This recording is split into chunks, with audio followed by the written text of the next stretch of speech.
Hey, how's it going, everyone? Welcome to the stream.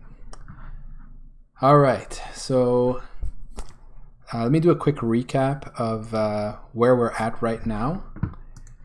So I've been working, of course, on implementing a debugger for a C++ debugger for Vectrexy, so that you can write programs in C++ for the Vectrex and then be able to debug them. But doing this using the debug adapter protocol. And what this means is that here I have an example project, a Pong game, right? I can basically build this.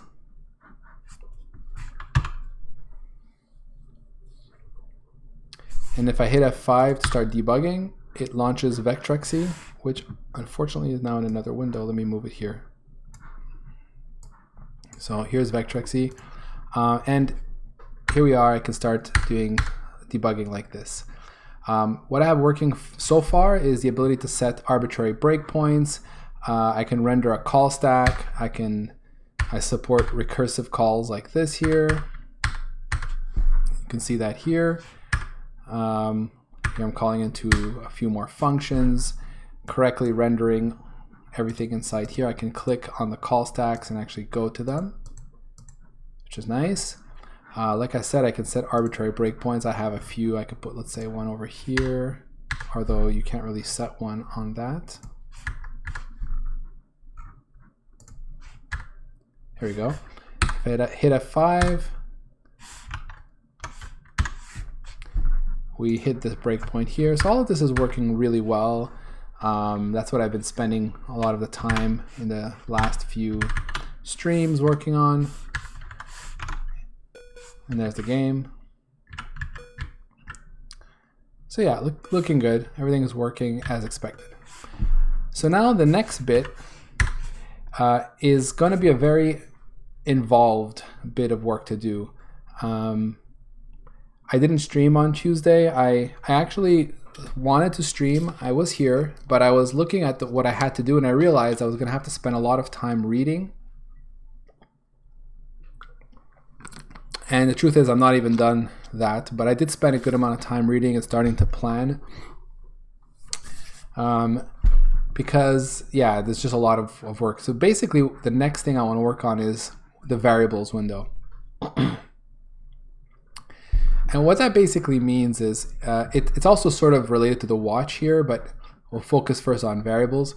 What we want is, depending on the scope that you're in right now, we would like to show the value of variables, perhaps the values of outer scopes, inner scopes, local variables. Say local variables, So like if I'm here, I should see the values of score or whatever in variables here. As I come here, while I'm in the loop, I should see the value of I. And if I want to see them, I should be able to, add a paddle here and then actually see its value. You can see that when I do this, it says not available because DAP is not implementing it. It took a little while. It sent a request. I didn't respond, or maybe I did with an empty response, and it said, oh, okay, not available, right? We want to make this available. So to do that, I started looking at what this means. So this is the DAP documentation. So here it says, let's see here. Yeah. So stopping and accessing debuggy state. Whenever the program stops, because you're on program entry, because a breakpoint is hit, an exception occurred, or the user requested execution to be paused, the debug adapter sends a stopped event with the appropriate reason and a thread ID. Upon receipt, the development tool first requests the threads, see below, and then the stack trace, a list of stack frames. So this we've done. We only support one thread, so that's easy. The stack frame is what you saw. Now for the thread mentioned in the stopped event, if the user then drills into the stack frame, the development tool first requests the scopes for a stack frame and then the variables for a scope. Now if a variable is itself structured, the development tool requests its properties through additional variables requests. This leads to the following request waterfall. So first it asks for threads, and then you tell it, okay, well, here's a thread. Then it says, okay, well, give me the stack trace for that thread, which could include multiple stack frames. And then for the current stack frame, let's say, it'll say, give me a list of all scopes for it. And then it says, okay, now for a given scope or multiple scopes, it'll say, give me variables. And then if your variables is a structured variable, so for example, you have like a struct, right, or a class, and it's got members. If you want to expand it, it's going to make a request for each one of those sub variables. So that's how that works. And it also says the value of variables can be modified through the set variable request. So that's a high level view of what it is we have to support there. So if we go back to Vectrexy, what we're talking about in the DAP debugger here, let me just maximize it here, or not. There we go. So if we come back here, it's pretty much almost all that we have left to implement in terms of the DAP requests is these two here. We have, is that right? Yes. So we have the scopes request, and then we have the variables request. See, up here we have the frames, the stack frame one, which is what we worked on. And the way I'm seeing this is when we build a stack frame, then for each stack frame, we have to give it a unique ID. So for my purposes, I did this. I said, okay, for each stack frame entry, we have the address of, like the first address of the function itself, right? So I call that frame address here. Another name for it is the callee address. So the caller calls into a callee. So anyway, the frame address, right? So the address of the first instruction of this frame's function. So I use that, right? When we, click on a stack frame or it's the current stack frame or whatever, Visual Studio Code is going to ask us, hey, can I get the scopes for the stack frame with a given ID? And the ID will be the one that I told it belongs to that frame. So it's going to come here, and we can see here this code, if request.frameID. So this comes from the example code that came with CPP DAP. Hey, Jono, how's it going? I'm all right. How are you doing?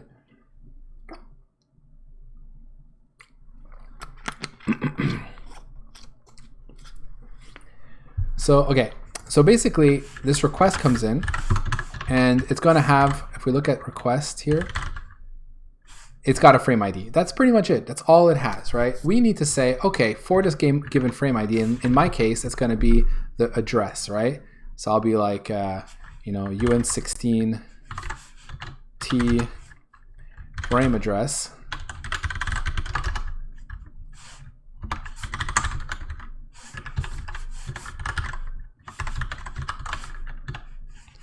And we're going to cast it because frame ID is actually larger. So I think it's just an int, right? So we're going to say we know that we put into there an address that's a UN16T. So we grab that frame address, and then we say, all right, look up scopes for the current frame address.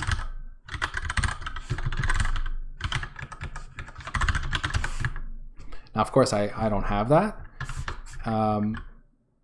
Obviously. So that's what we need to get to. And then when we have it, we're going to build a scope. In fact, we're going to build multiple scopes. That's the idea, right? So for a given frame, we say here are a bunch of scopes. And I actually wonder if, the debugger will, since scopes don't really change, right, for a given function, I wonder if it only makes the request once, and if it remembers for a given ID, here are all the scopes, so like it'll only ever ask once. That would make a lot of sense. Doesn't make sense for it to ask multiple times, unless there's like self-modifying code or something. Or maybe what it does is it caches it, and then if for whatever reason it flushes its cache, low on memory or something, then maybe it'll re-request it. That's a possibility as well. Doesn't really matter for me. In my case, I do need to have those values available for any request. So,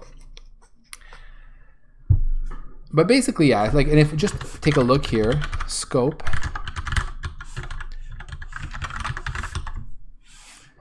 So what does the scope have? Actually, it probably is going to be easier to just take a look in the specification. So here, scopes requests, right?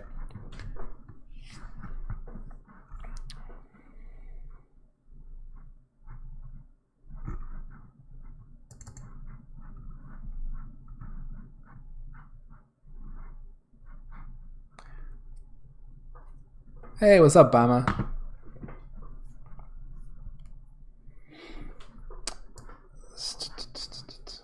So this is not giving me the value for scopes. Let me see here.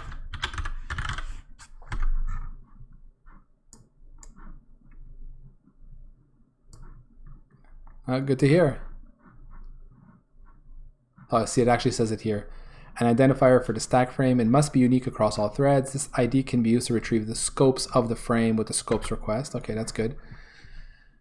But it doesn't actually give us the values. You know what I think? I think it's because the specification, does it like split into two here?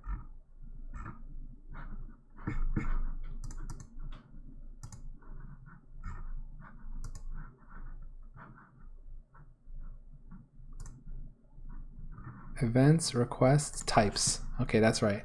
It's part of types. Scope. Here we go. So a scope is a named container for variables. Optionally, a scope can map to a source or a range within a source. So scope is a named container for variables. Optionally, a scope can map to a source or a range within a source. What's a source?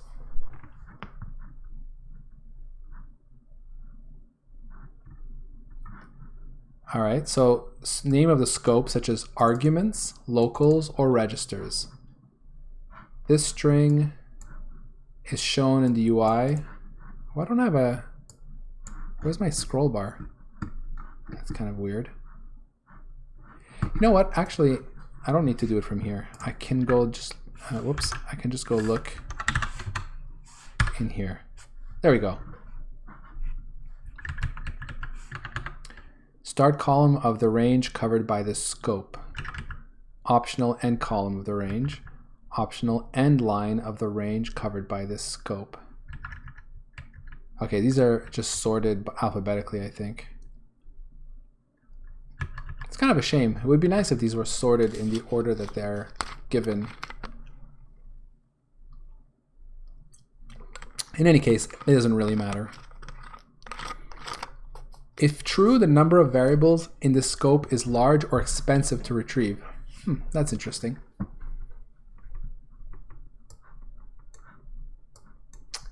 The number of indexed variables in the scope. The client can use this option information to present the variables in a paged UI and fetch them in chunks. That's interesting. Optional start line of the range covered by the scope. So I think if we set line, the start line and the end line here, then that tells the debugger the range that the scope covers. So I suppose if it knows the range that it covers, it can make decisions about which scope to display. That's what I'm thinking. If you don't set it though, I wonder what decisions it makes. So name of the scope, such as arguments, locals, or registers. This string is shown in the UI as is and can be translated. Okay, right. So that's going to be like here in variables. I think if you have, let's say, arguments, locals, and registers. Let's say you could have three. It's going to be like a tree, and you're going to have three root nodes like that in here. Name the number of named variables Oh no, sorry. Named variables. The number of named variables in the scope. The client can use this optional information to present the variables in a paged UI and fetch them in chunks. As opposed to, that's just like indexed variables. Indexed versus named. So I guess, does indexed have something to do with like arrays? Is that what they mean by indexed? That must make sense. Like variables that can be expanded, have multiple elements, like arrays or vectors. That's probably what that means.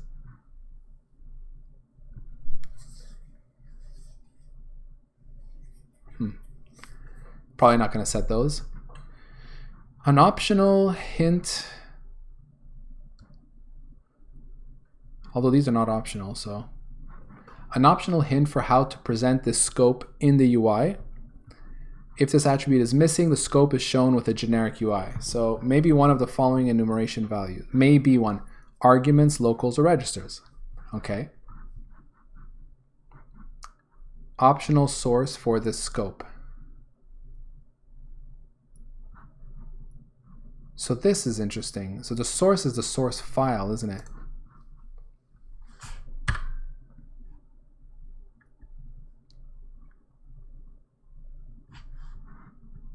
So we actually did do this. A source is a descriptor for source code. It is returned from the debug adapter as part of a stack frame, and it is used by clients when specifying breakpoints. Let me go back here.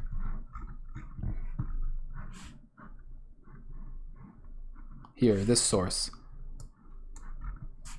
So we actually build a source object here with a given name and path. It's right here. This is pretty much it. So are we saying then that we could ourselves provide a source here?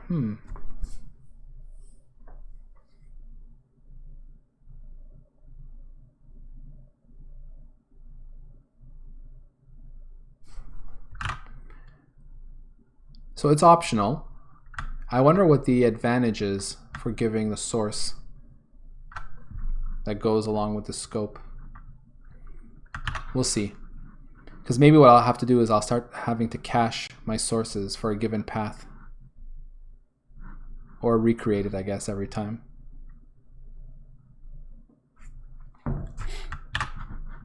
And then finally, the variables of this scope can be retrieved by passing the value of variable references.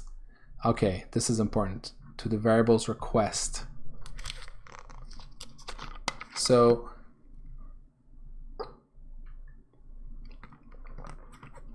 this is how scopes are tied to variables.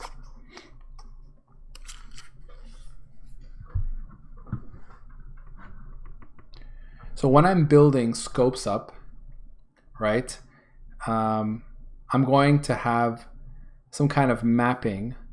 Let's say for a given function, right? Let's say the function will always have at least one scope, is the scope of the function. And if it has like, conditional branches or loops or even just braces to introduce scope, each one of those I need to identify and create some kind of data structure. So the idea is for functions, I can have multiple scopes, and then for each scope, I'll have multiple variables, right? 0 or more variables. And then the idea here would be that I can look up those variables by some kind of identifier, I suppose. Yeah.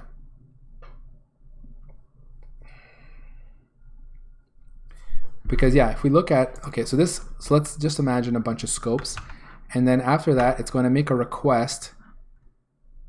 So after we've returned our scopes, you can see here setting the variables reference. Then we're going to get a variables request. So the variables request reports all the variables for the given scope. So yeah, let's uncomment this for a sec. See, a lot of this is just kind of reading and trying to figure out how we're going to move forward from here.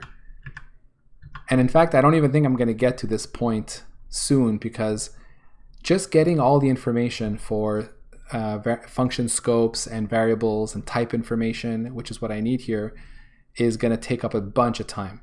But I'm sort of looking, I've already looked a little bit at what I need to extract from the debug information there, from the stabs information, and it's intense. But I'm going at it from that end. Now I'm sort of looking at it from the other end. What will I need to provide to DAP so that I can start thinking of how I'm going to glue those two together?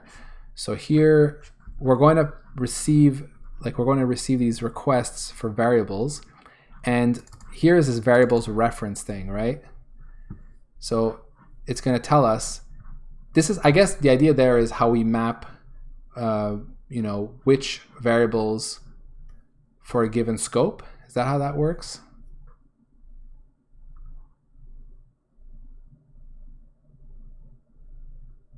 I suppose what I'm not quite understanding is why wouldn't it just say give me the variables for a scope? Why does it need to give me a separate identifier?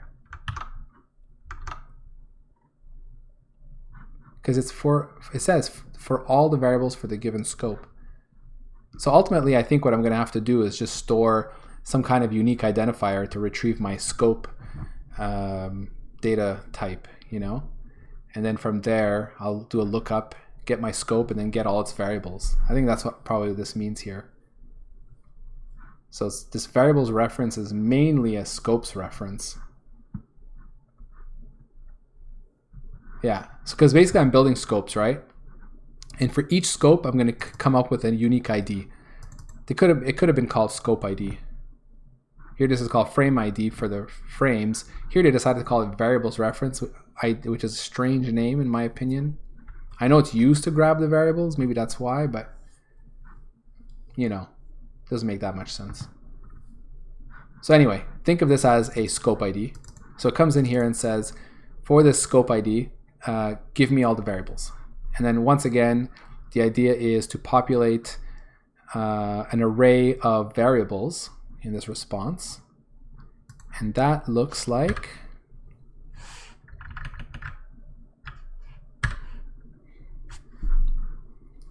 a variable is a name-value pair. Optionally, a variable can have a type that is shown if space permits or when hovering over the variable's name. An optional kind is used to render additional properties of the variable. Different icons can be used to indicate that a variable is public or private. If the value is structured, has children, a handle is provided to retrieve the children with the variable request. Right, so this is the whole idea of expanding a variable. So I have to provide some kind of unique identifier. Probably I'm just going to provide something that allows me to look up that variable so that I could get its children. So probably a variable address or something like that, or some kind of unique identifier.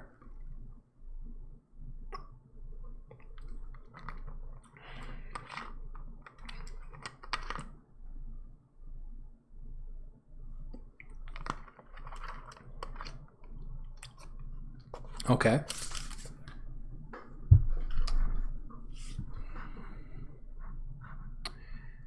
If the number of named or indexed children is large, the numbers should be returned via the optional named variables and indexed variables attributes.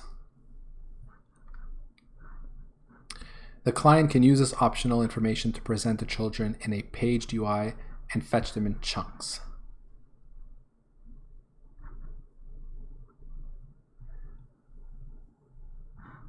All right, let me see here.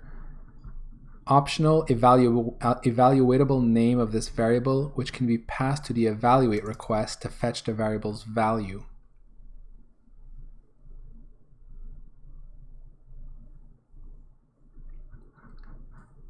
The number of indexed child variables. So I think evaluate name, this is like that thing where rather than just a variable, you can, you could write some kind of expression. So like, let's say you have a pointer and you write the pointer plus some offset and it's cast to some type. That's an expression, and it allows the debugger to send that, and then I can evaluate it and try to make sense of it and return something useful. the number of indexed child variables. So the client can use this optional information. So when they say indexed child variables, I think that's what it means is like, I really do think in this case they mean like an array or a vector, just basically for multiple values of the same type. I suppose that's what it means. I'm not sure why they want to separate indexed from named. I guess it's because of display. The way they would display it is different. Optional memory reference for the variable if the variable represents executable code, such as a function pointer. The variable's name. The number of named child variables. The client can use this optional information to present to children. So here child variables is, like I said, for structs and stuff and classes. I suppose unions. Properties of a variable that can be used to determine how to render the variable in the UI. So that's the presentation hint. The type of the variable's value. So that's very interesting here, the type. So here it's just a string. So yeah, so the debugger has no notion of type, which makes sense. So it means that I have all the onus is completely on me to, display types in whatever format makes sense. You know what I mean? So I need to know if I'm displaying like a floating point value or a string or whatnot, and I have to do the formatting myself and, put the value in a string here. So everything is just strings. There's no smarts on the debugger. You can't say, here's some binary data and I'll tell you it's a string, so you display it as a string correctly. It just doesn't make sense, right? Because it doesn't know anything about that. The variable's value, so this can be a multi-line text, example for a function, the body of a function. Oh, that's cool. If variable reference is greater than 0, the variable is structured and its children can be retrieved by passing variable reference to the variable's request. So this is why I think they call it variable reference for the scope request, for the scope itself, yeah, because of the fact that it's hierarchical, right? So variable, like they could have called the first one scope ID, but ultimately it's going to be the same type of way of getting, well, maybe not. I guess depends on how you do it. In my case, I would probably get a scope and get its variables. Maybe not. Maybe I'll keep those separate just because of this. So I'll have, basically variables are going to be stored in containers. So kind of like variable container that can have one or more variables, and then each one of those is a container that can have one. So it's basically a tree of nodes. And yeah. And the root node itself is not a variable. It's just a way of getting its children, and there'll be some kind of mapping of scope to that root node, which will be the initial variable reference and identifier. And then after that, each one, if it has children, will be able to expand, and then the leaf nodes will have the actual values, I suppose. Or even internal nodes can have values, of course.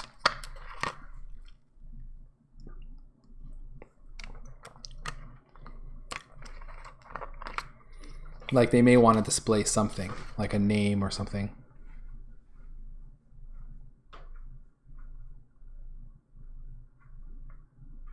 Okay. So that's ultimately where I need to get to, okay? So quite a bit to do there. So let me just undo this.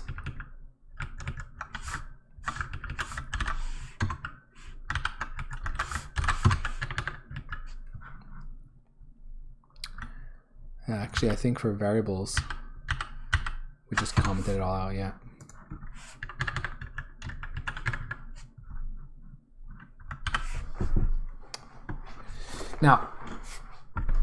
Now we know like ultimately where we get to. How do I get to the point where I end up with scopes? All right, so let me just take a couple of notes here.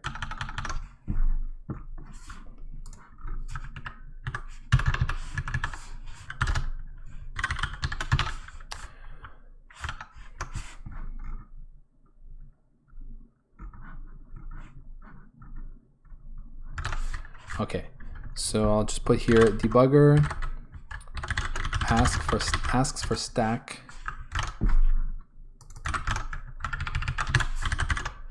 send stack trace request to get array of stack frames. For each stack frame, we give a unique ID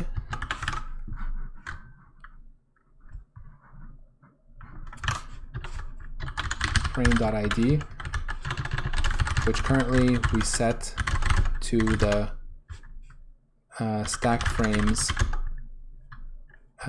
first instruction address.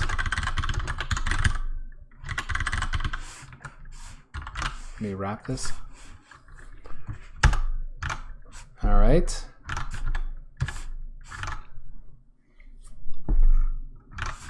Debugger, let's say when a specific stack frame is selected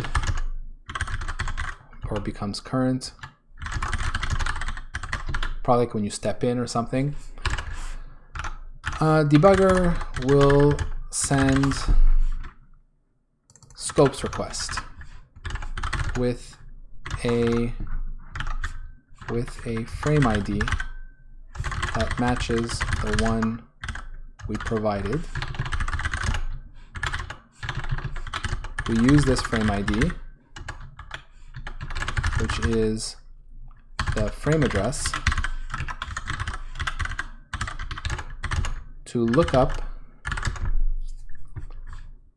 the function's scopes.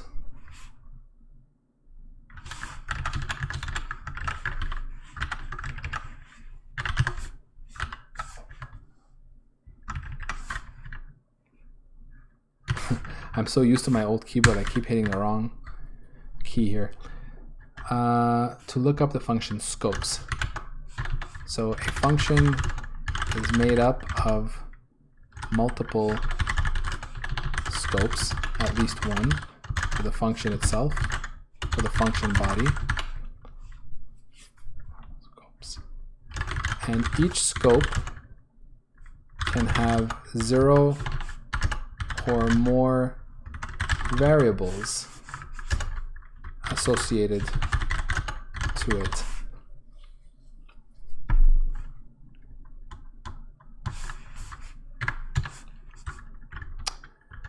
So for a given scope,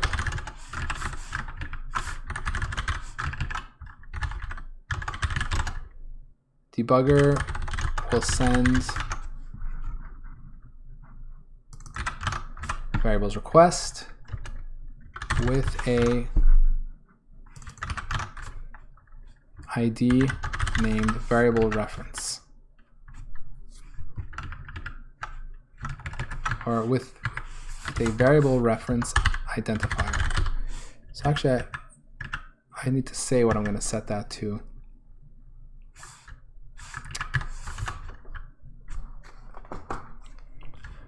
So we need to store a tree of variables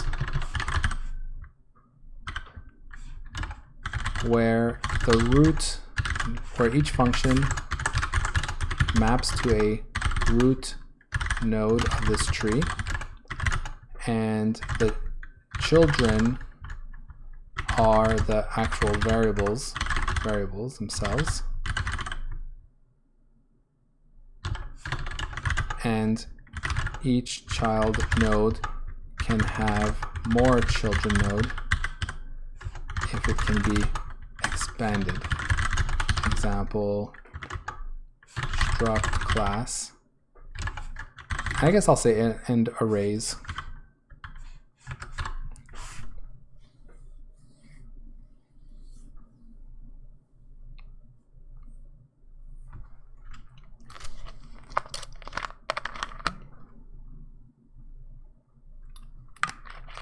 And now finally we need to just describe a bit more about variables. A variable provides a name and value at least. I mean, that's the point, right? These are just strings, so we will have to know the type, know how to retrieve the value. So that's the thing, right?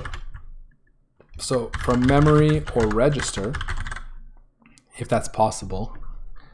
So I think when you compile and debug, pretty much all the values are going to be in memory, so that's okay. But like in a more optimized build, you know, a lot of those values will be in registers, and hopefully the debug info will give me that information so that I can look those up in registers. Otherwise, I'm just gonna have to say the value is not available, optimized out or whatever. So these are just strings, so we'll have to know the type, know how to retrieve the value from memory, and know how to display it.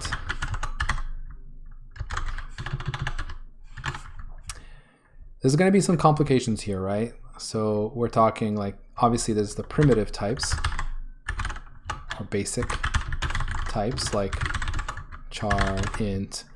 I mean, there's types that we know that on a Vectrex we're not going to really support. Like we can't really use floats. Last time I tried to use floats, I realized that they were completely broken, and it's okay. There is no floating hardware, and I think the compiler fork for Vectrex for the 6809, they just didn't implement floats correctly. I think they implemented them just as ints, so it's completely broken, but it doesn't really matter. So there's primitive types, there's pointers, so like indirect types. Pointers references, I should say.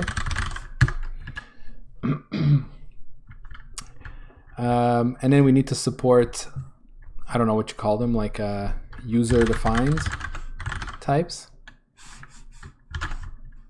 And I guess this breaks down into different kinds, right? We've got like type defs,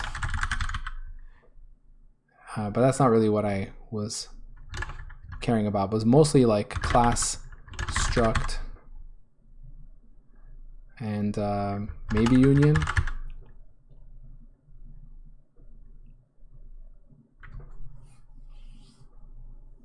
And for pointers, we also have to support like pointers to pointers, you know.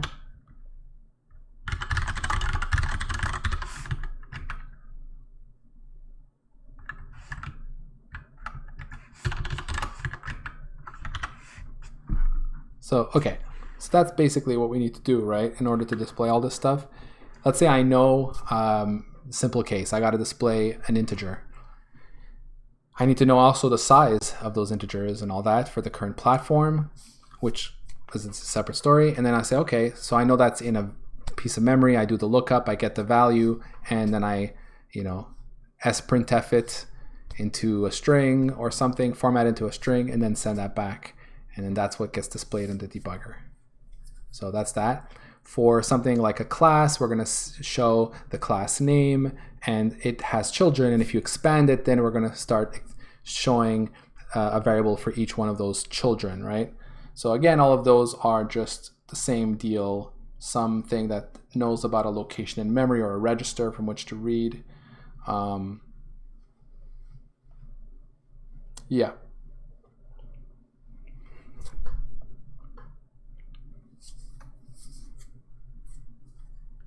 Okay. So that's the DAP side. Now underneath here are the notes I started taking about how to get all this information from the stabs. And to get this working, you know, so far I've been working with this Vectrex Pong example and looking very much at the RST file here that gets generated, which is great.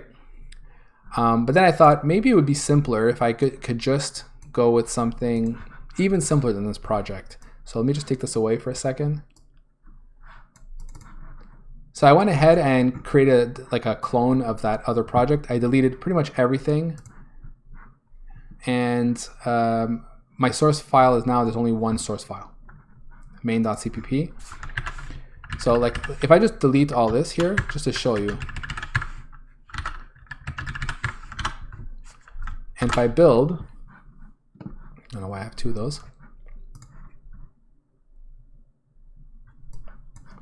On the right side is the RST file. Okay, so this is like the listing with all the information. And over here at the bottom, this is the entire program, right? Obviously very small. There's main, and it clears a register, and then it returns from subroutine. Clears B. Yeah. I guess because B is looked at as the return value. I'm not sure why. What is it doing here?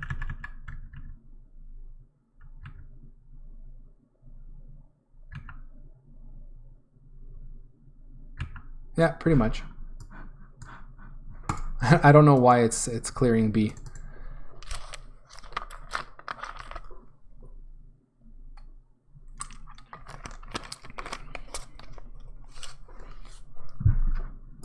If I was to return 1, 2, 3. Yeah, looks like it looks at B as the return value. Oh, I'm just drinking water. There we go. It's a Perrier bottle, but I just refilled it with regular drinking water.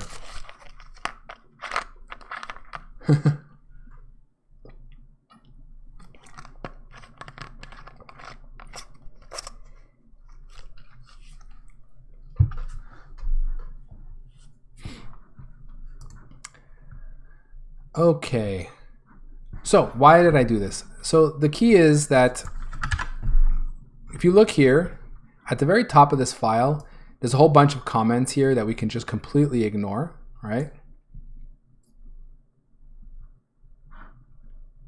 You just want to see a variable that gets cleared.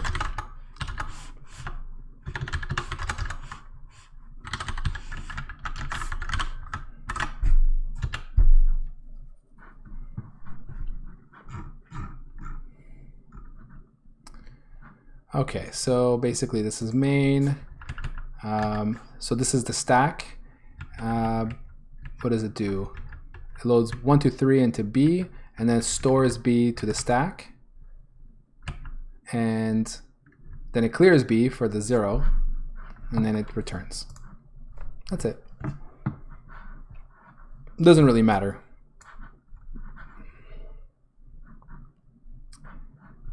But you can see that it's using the stack, right?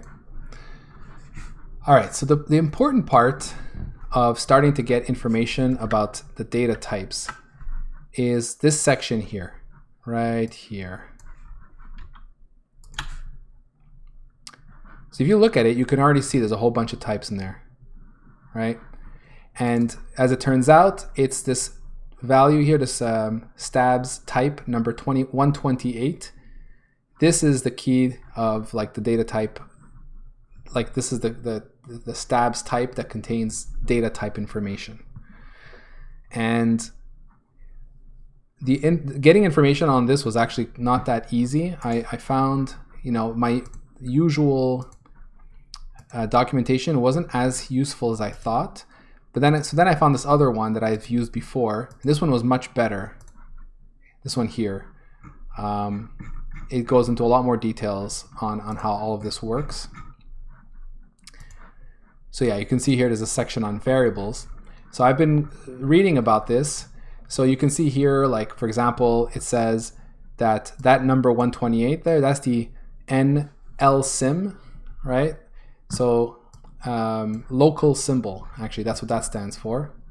So L is local. So this defines a local symbol. The thing is that confusingly, this same data type is used to define local variables, and it's also used to just define data types. Go figure that out, right? So you saw that here. Now if I go to the table of contents and I go to simple types here, so this is a section that describes basically this section here and how simple types are defined. You can see NLSIM is here as well. So the basic types for the language are described using the NLSIM stab type, right? Same thing here. In addition to describing types, the NLSIM stab type also describes locally scoped automatic variables. So yeah, it's not great. And to make matters worse, the way types are defined is it's not complete. It's an incomplete definition. In fact, for some of them, it's circular defined. So I'll show you what I mean. I'll show you what I've understood so far, okay? So if we look here, so if we read, let's say, this line here, complex long double, that's a type, okay? Then there's a colon.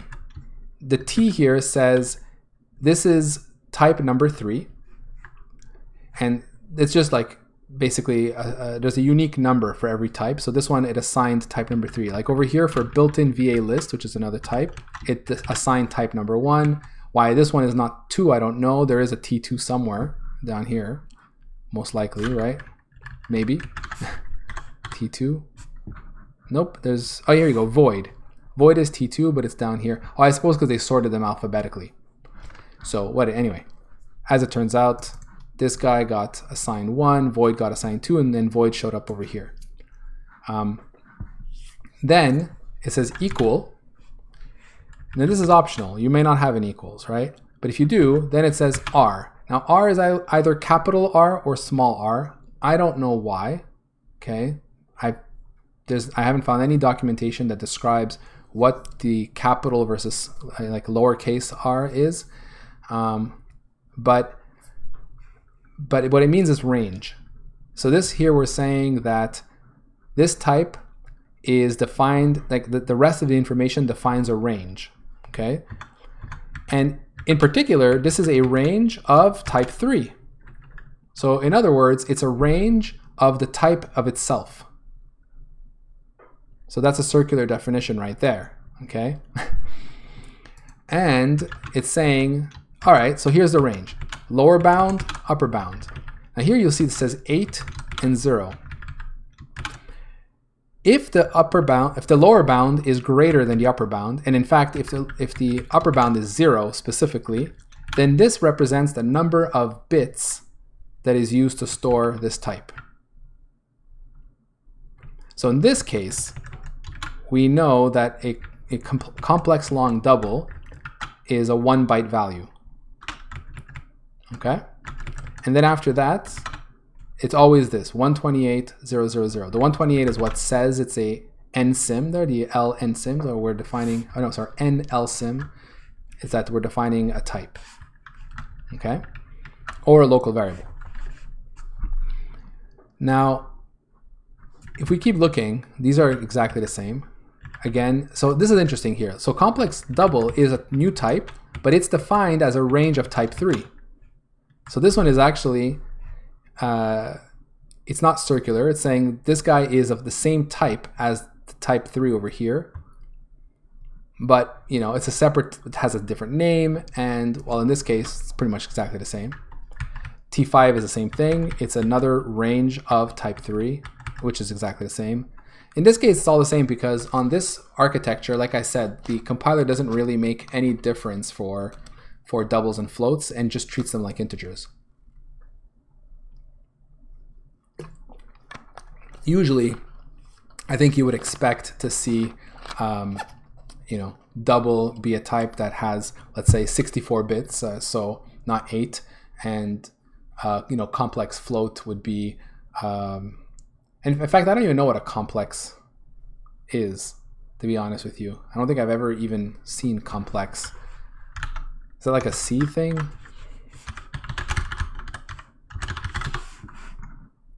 I know what stood complex is, but is this like maybe an extension of GCC?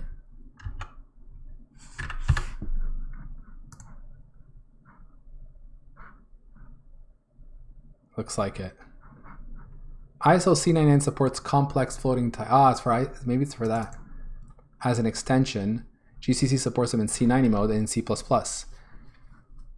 So, okay, that's interesting. I've never used this extension, and I don't really program in C a lot. And in C++, I guess we would just use stood complex. I never use this stuff, but yeah.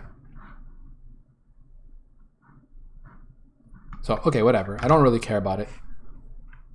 Yes, I mean, I know what a complex number is. I don't know what a complex data type is in C or C++, right? And honestly, I think the last time I actually dealt with complex numbers was in university, when I had to write a complex class. You know what I mean?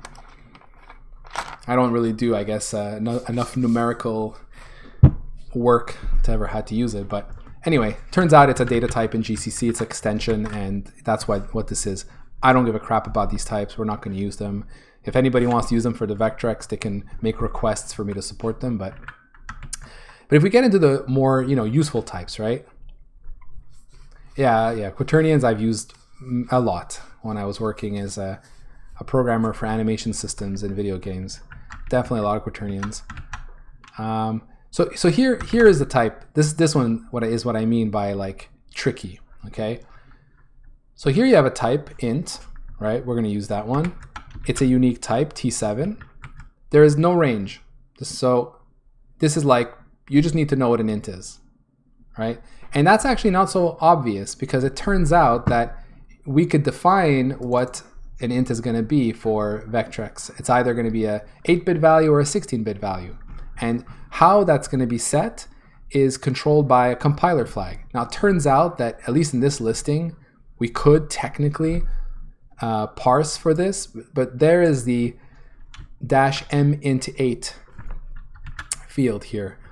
If you happen to have passed that, we're telling the compiler we want you to treat integers as 8-bit values. So treat them as characters, as bytes, If you don't pass that, it's going to treat them as 16-bit. So, I could look for this and determine it, or most likely what we're going to have to do is, make a guess, or have the user configure the debugger, So like using DAP, you can actually send configuration values, and part of the extension we can expose all of that, or maybe I'll just do it in Vectrexy itself, where you can have like a debugging configuration panel where you can like set up stuff for DAP, for the debugger, and make sure it matches so that it works. I don't know, but that's what I mean. Like, it would be so nice, since the compiler knows, right? The compiler absolutely knows what the data type is. We told it over here, right? With the mint8. It would be cool if it would just say how many bytes how many bits it takes for every single data type, instead of this weird range stuff, and it's a type of another type, and the type is defined in terms of itself, and I just have to know. Like, I have to know, what the sizes of all these things. So yeah, here's another example. So here, character is a little bit better, because in this case it says, here's a unique type, type 13. It's defined as a range of itself. So I need to know what a character is, sure. But in this case, it actually gives a range, 0 to 255.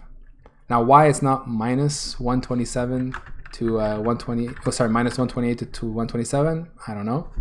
But there you have it, right? Yeah. So I guess character is a unsigned character. That's what it means. Because over here I see signed character, which of course is its own data type, again, with a range. So, if a range is provided and it's, the first is smaller than the second, I can actually determine the data type's size. So that's useful, right? So I'll be doing that. If it's the case of the number 0, here, if it's a value followed by a 0 here for the upper end, I know that's the number of bits, so that's done. If it's not provided, like the case of int here, then I just have to guess, make an educated guess, or have it be configured. Here's another one that's not defined. These are not defined. Int, signed, unsigned long, not defined. Right? So how big is this?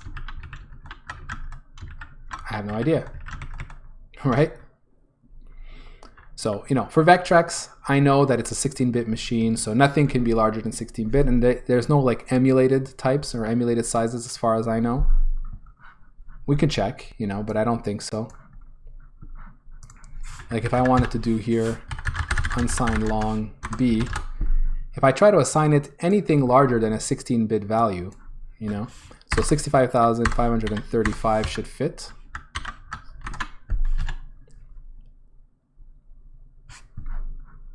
Okay, unused variable B, void.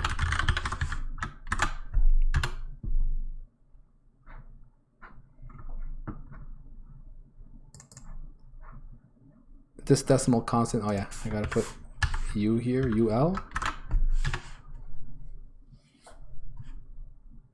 Okay, so that builds, but if I add 1 to it, will it still build? So it builds. So what does this look like in code?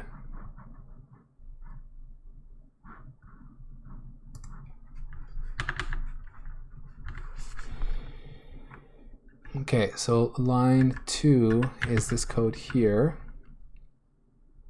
So we load immediate 0 into X. We store that to the stack. Store X to the stack. And then, so that's it wrapped around. That's what this means. So this means that B will have value 0.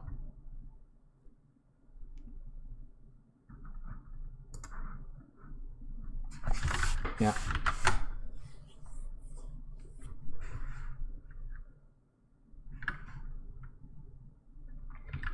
So there you see, like an unsigned long is a 16-bit value. So there's nothing that can be bigger than 16-bit. There's, like I said, there's no emulated types or anything. It doesn't try to make a, it won't do a 32-bit value and do some, writing out 2 values consecutively in memory or something. It won't do any of that, which is fine. But it comes back to that idea that I just need to know, right?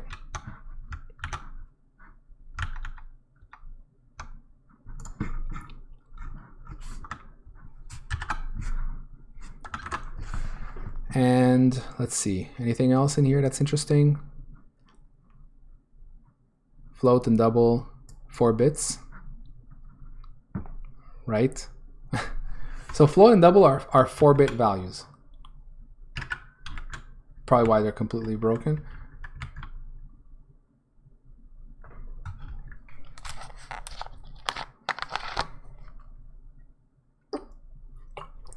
Unless that is supposed to represent the byte size. That might make more sense. I think I took notes about this. Let me go see. But they still won't work if they're 8 or 4 bytes because it's not supported.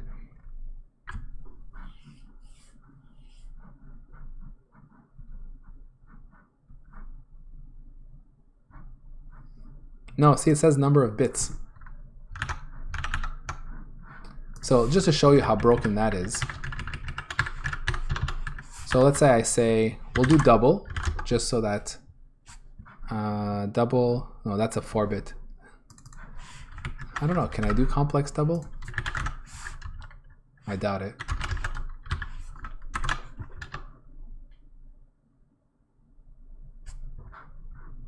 Yeah.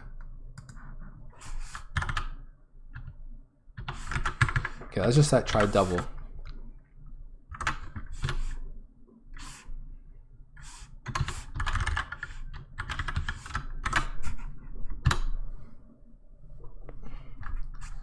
Okay.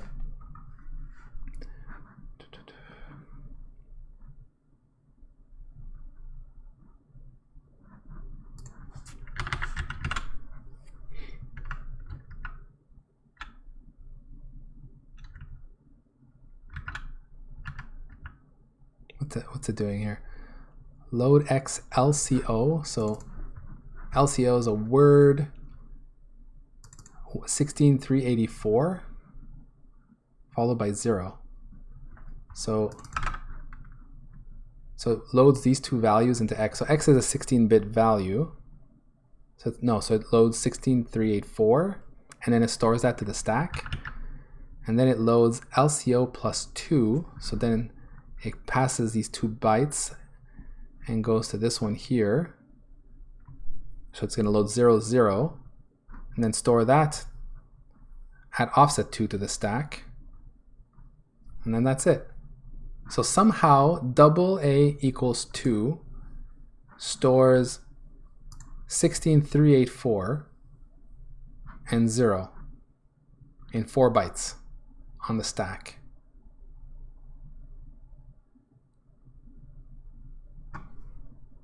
I don't know what that means.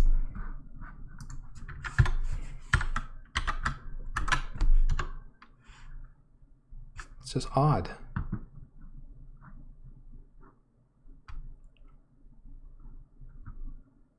So it's saying that double is 4. I don't think it's 4 bytes. That's the thing. So if I put 0, yes, I know float is normally 4 bytes. But remember, this is the Vectrex, and it doesn't really support floats. And basically, if you read here about range, okay,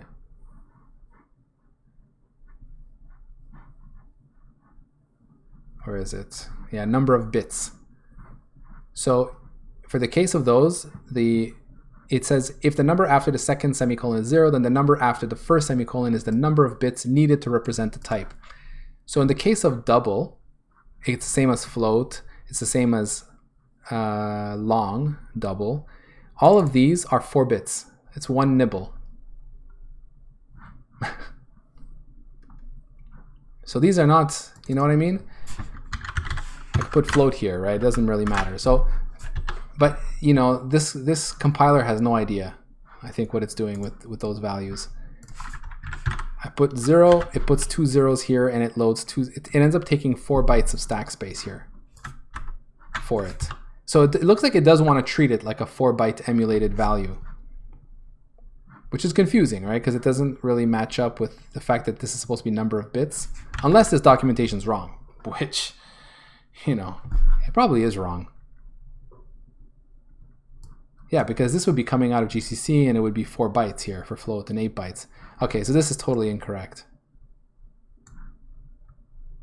Yeah, so okay, it would be the number of bytes. So and actually, so I guess in that case, it is doing the right thing in that it's saying it's going to store 4 bytes, but the only way it can do that is to store them to the stack this way. So I guess in a way it's working. But then why is it if I put the number 1, then you see that it ends up storing 16256.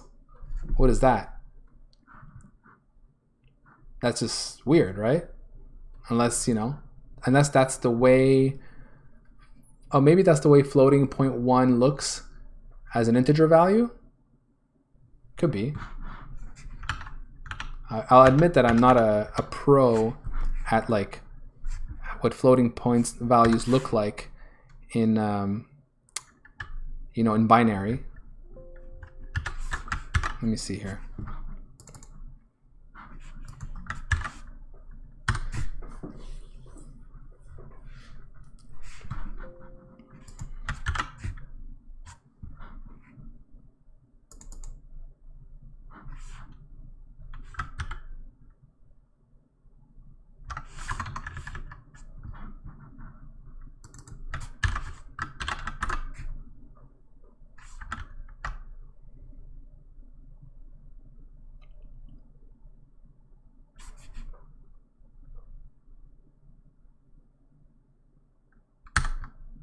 Yeah, sine exponent mantissa. Yeah, exactly. But like I don't, you know, I can't tell you looking at the way it looks in memory, this is the value, you know what I mean?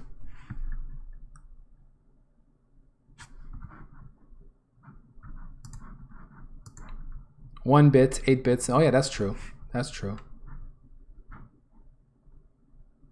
So, you know, if we look at float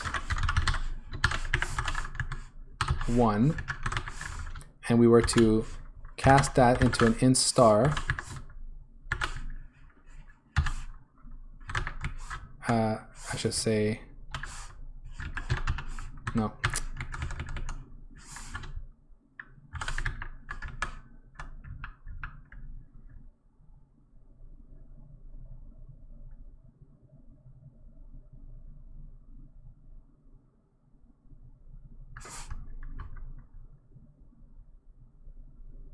Yeah, exactly.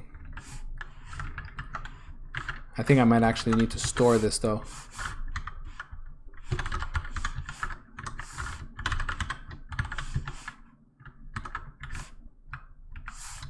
Yeah, I'm gonna need to store this.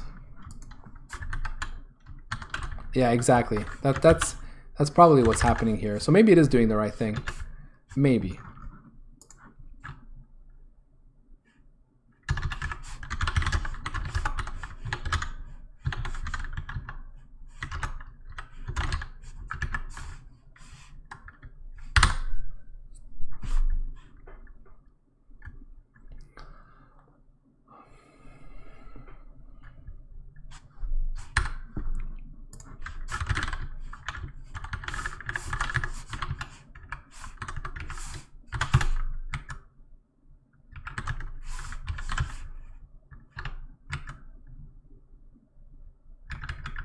Oh, so maybe, look at that.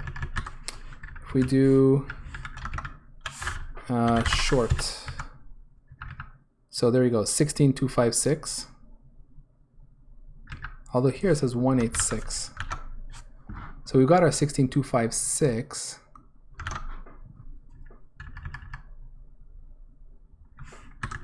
Oh wait.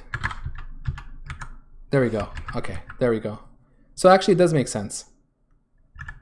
So you see I cast it to a short star, and I'm showing the two values in memory. So it is 0 followed by 16256. So it stores it in reverse on the stack. So it is going to be 0 and then 16256. So actually it is doing the right thing. So this is not number of bits, it's number of bytes. Interesting.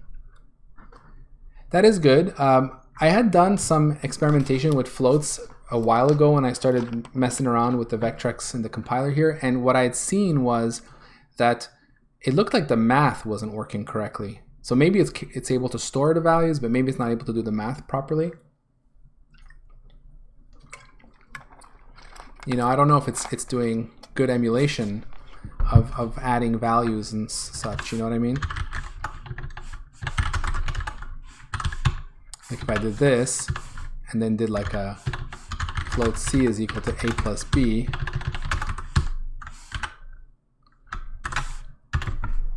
could be interesting to take a look at. And use variable c. I should get rid of that warning. These unused variable warnings, just always a pain in the ass. Okay, so undefined symbol add SF3. So yeah, I can't add floats. In order to do this, I would need to implement this function, which is normally available as part of the CRT. Turns out I don't have everything available. Like the compiler doesn't actually generate code for adding the floats. It looks for an implementation of this somewhere. Typically, it's going to find it in the CRT. Now, in our case, we actually have to implement our own CRT. There is no CRT that was written for the Vectrex. So this is the CRT that we have. So this is the thing that, like, it has code in here for initializing, like doing a static initialization of constructors and static values, global values, stuff like that. And that's pretty much it. This is garbage, can be removed. It's got a couple of things that it puts in memory, lays out in memory for very specific addresses for like the cartridge's game, title and stuff like that. But yeah, basically we don't have that implementation of this function. I also noticed that, so this is floating point addition, but even like modulo is not available, So if I if I had like 10 modulo 3,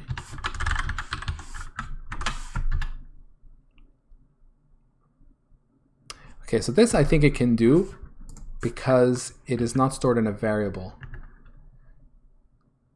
Maybe that's what it is. If I do like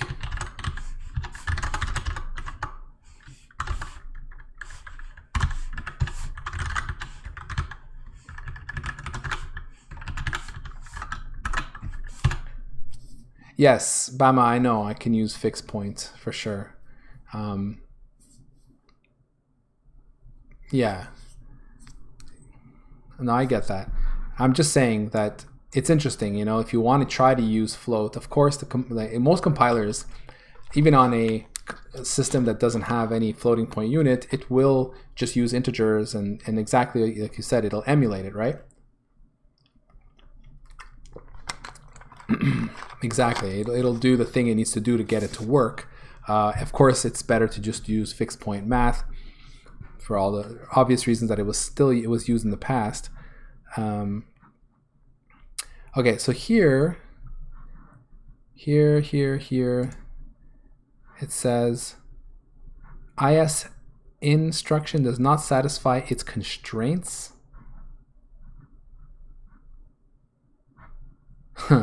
So looks like I broke the compiler here. So that's not what I had seen when I was trying to do modulo, but I had seen that like there was a missing implementation for modulo, so that's kind of worrisome, to be honest. Now, what if we didn't put them in variables? Would it be able to do it?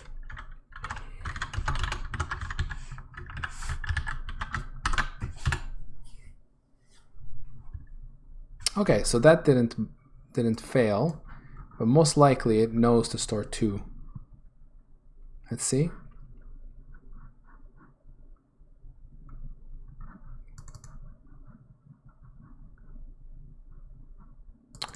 So load x LCO, store it, and then +2, store it.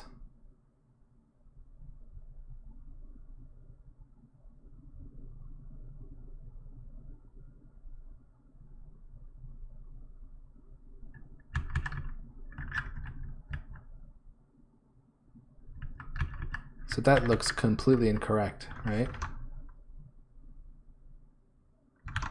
That looks like it's just storing 1 again.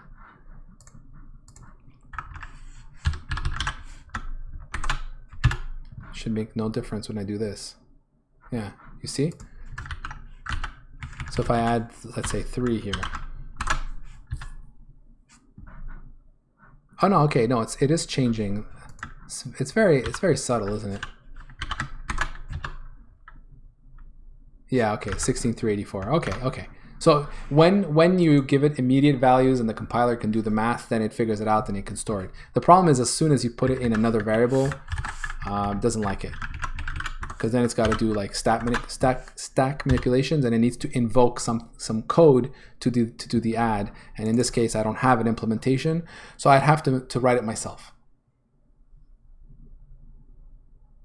Yeah, exactly. It makes sense, right?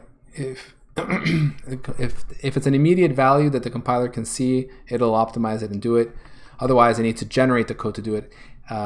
In this case, it wants to call add SF3, and I could write add SF3. You know, I could do as you say, right? I could do the math, load the 16-bit values, do the add in 16 bits, and then store them back, and that's that. I won't. I'm not going to waste my time with that unless I really need it. But there you have it. So what did we learn after all this? Is it's not number of bits, it's number of bytes. Right? So I'll put that here.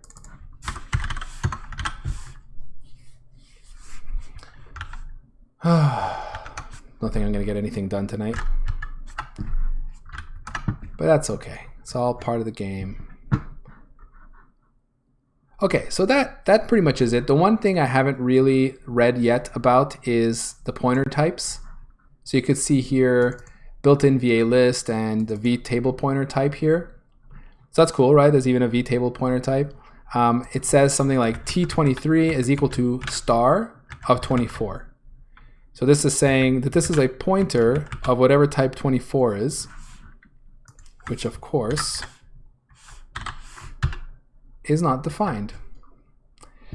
So maybe what this is saying is we're defining a new pointer type. It's a pointer type of the same type itself. And then that's equal to F7. I don't know. I need to read a little bit about this format. Up here, it's even worse, I think. Because we have a built-in VA list is a type 1, which is a pointer to 2, which is equal to 2. I think what it means is it's a pointer of type 2, and if you dereference it, it's of type 2. And in this case, that would mean it's a void pointer. So yeah, not great examples, but let's say I did instead. Now I'll show you how like local variables work, right? So if I did int a, like we did here, right? Let's remove all this.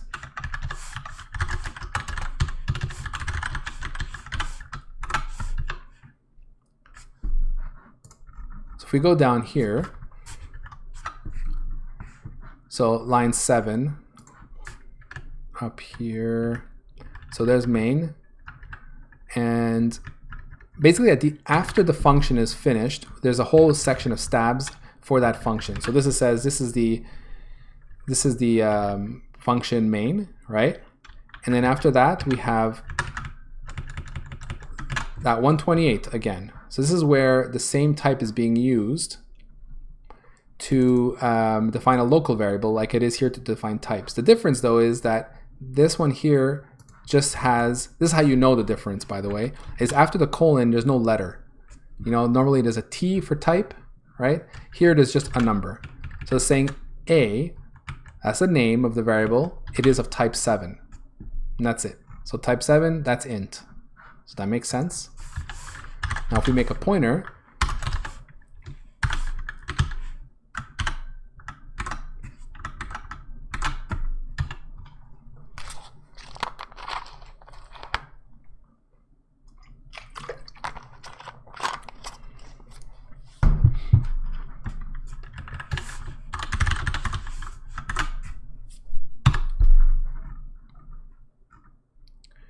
okay, so here we can see B is 25 of type 25, and it's equal to a *7. So it's a pointer to type to int. So that's what that means. But what does the 25 refer to? I have no idea.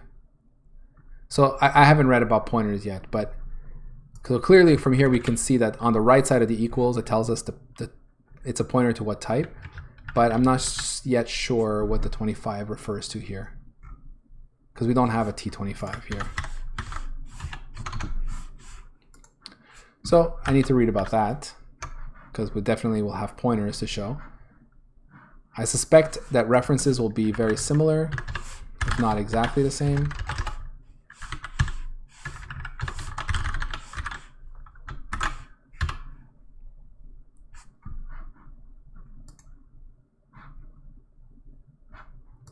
Yeah, exactly. So another unique number here, but then again, it's a pointer to 7. So references and pointers are really treated the same way, no surprise there. So more interesting, of course, it then becomes a user-defined data types, which I haven't done anything of yet. But like, you know, if you did this,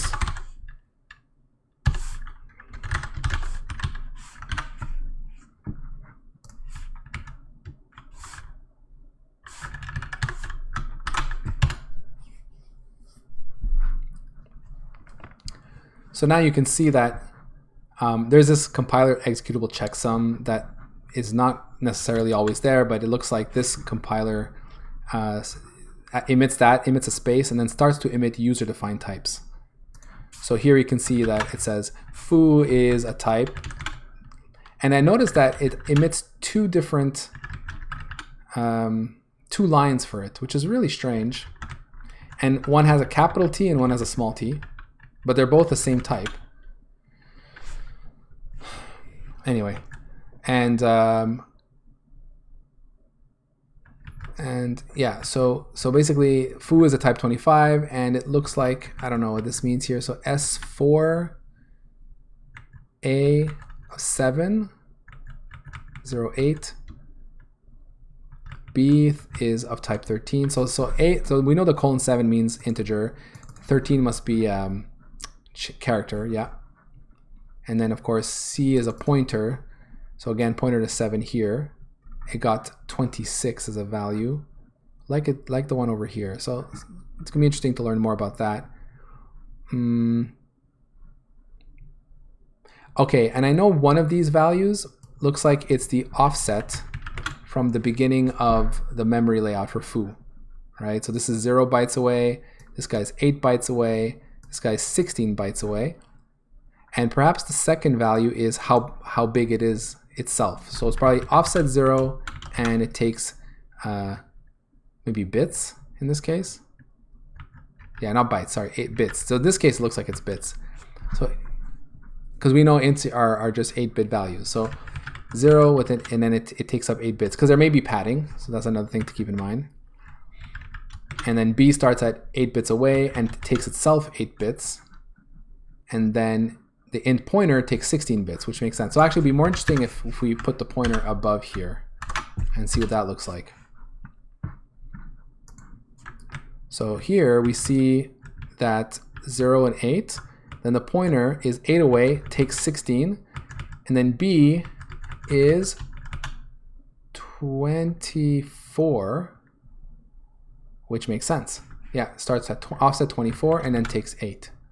So this one is actually tightly packed. That's probably one of the compiler options to make sure to use as little memory as possible. We don't want to have any padding, and there's no advantage on the Vectrex, like on these old CPUs. There's no advantage to like aligning any data types to certain byte boundaries, because it's a it addresses bytes, and even though it's a 16-bit machine for addresses, it's still an 8-bit processor for the most part. So there's, like I said, there's no advantage here for alignment, so there's no point in introducing padding. So everything will be tightly packed like this.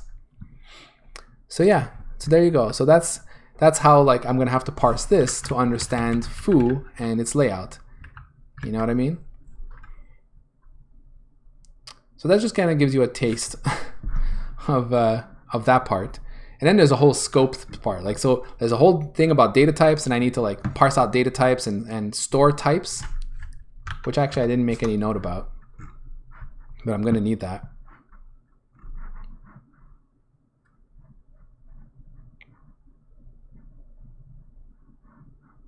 So I wrote here, so we will have to know the type, right? So I'm gonna have to store type here as well. Type will need to have a representation of types.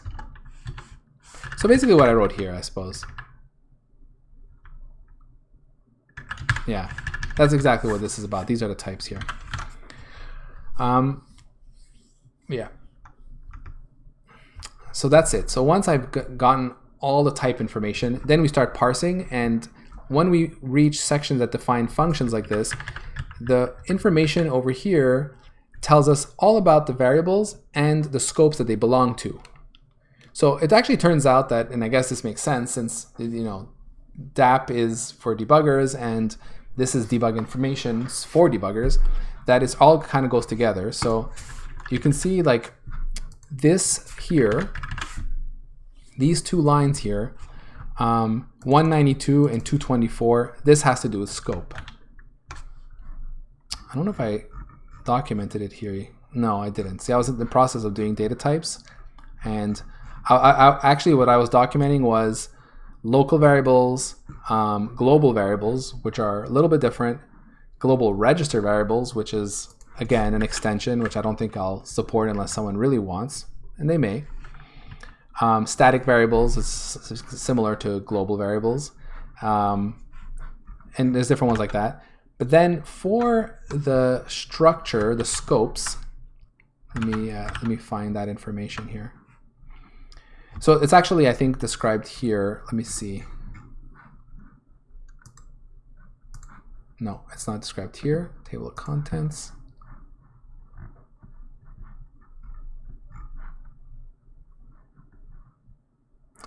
Oh, block structure. I think it's this is here. Yeah. So there's the two types, NL-BRAC and NR-BRAC, which I think we see. No, we don't see it there.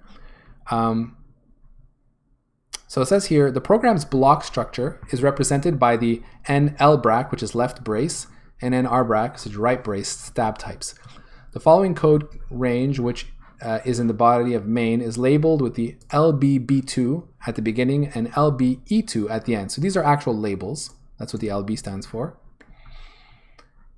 And what happens is that it says here the NL brace and RR brace stabs that describe the block scope of the procedure are located after the nfunc stab that represents the procedure itself. The left brace uses the LBB2 label as the code address in its value field, and the right brace uses LBE2.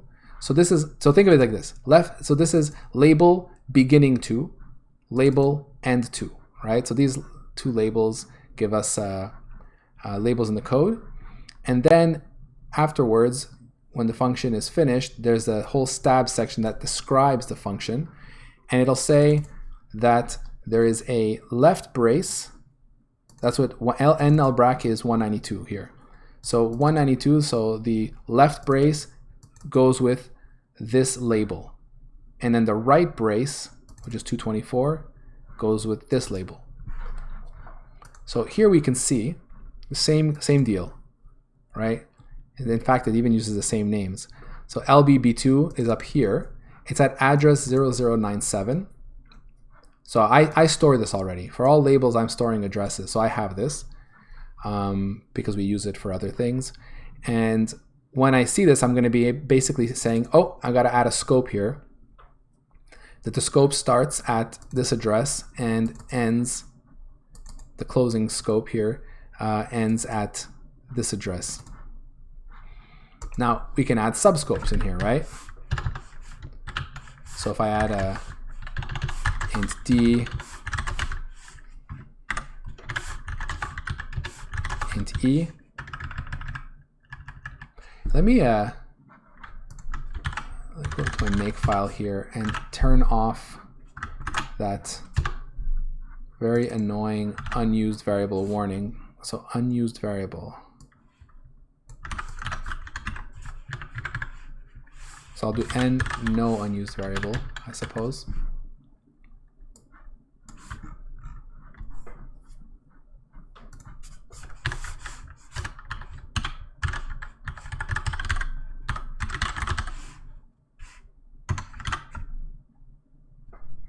I already have no unused parameter, so I may as well just do this. There we go. That's gonna be a lot less annoying.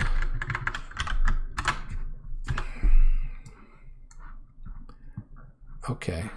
Well, I guess because it's really not being used, it didn't generate any code for it. So let's do like d equals e. There we go.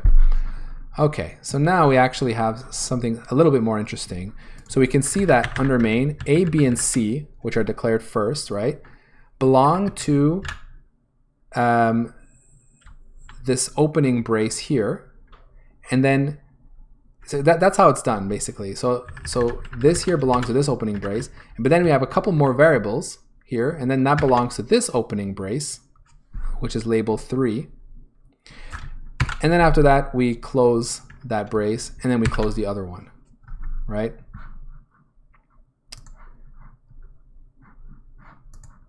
And of course, if we continue going, so first if we, let's say, open another one here, and put env and int g, and then go f equals g, just to see what that looks like.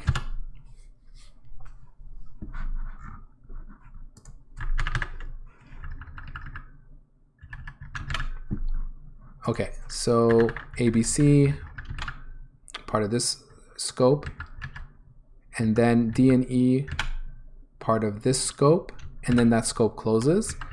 F and G are part of this scope, and then that scope closes, and then finally this outer scope closes. So what I understand is that whenever there are variables, they are first added, as the stabs are there for them first, and then the very first opening brace, or the next 192, that's the scope that they are all part of.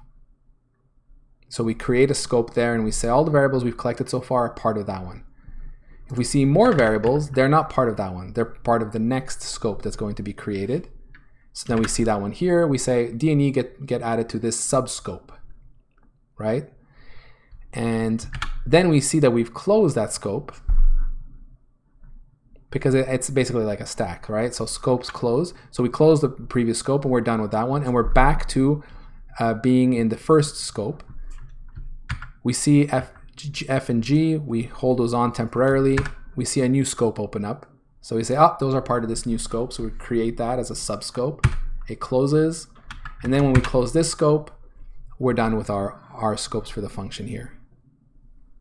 So that's pretty much how we're going to have to do it. If we were to add just a little subscope in here, or maybe I'll do it in there.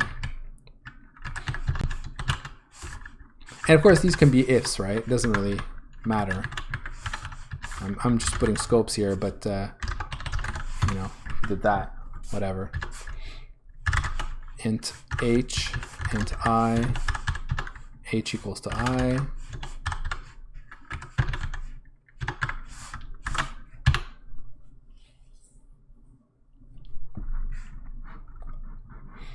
Okay, so here we go. Let's see here. ABC, part of this one. D and E, part of that one. And then it gets closed. F and G, part of this one. H and I get added as part of a new scope. That one closes. Then the F and G one closes. And then the ABC one closes. So there you go. Not too hard, right? The way it outputs it to us, it should be fairly easy. The only thing I have to do is because as soon as an open brace is there, I can add all variables collected so far. I don't need to like track sets of variables. As soon as there's an opening brace, I add those variables in and I clear my variables so far that I've seen array. So there's ever only one set of variables that I'm building up, because as soon as there's a scope, I add them there. And then as soon as,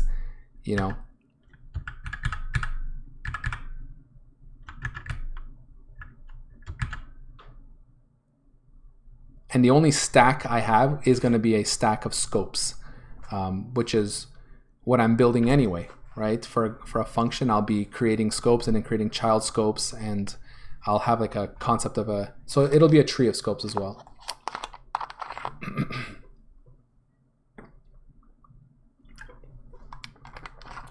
Either a tree or I'll just keep a local stack of them, I don't know.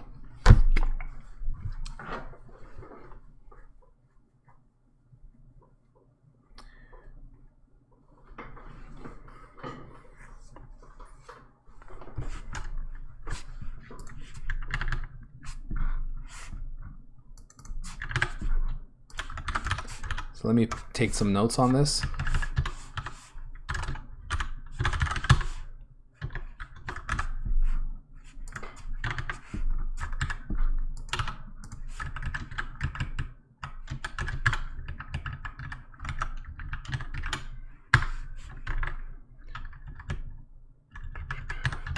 Okay. So let's say I'm given this code here.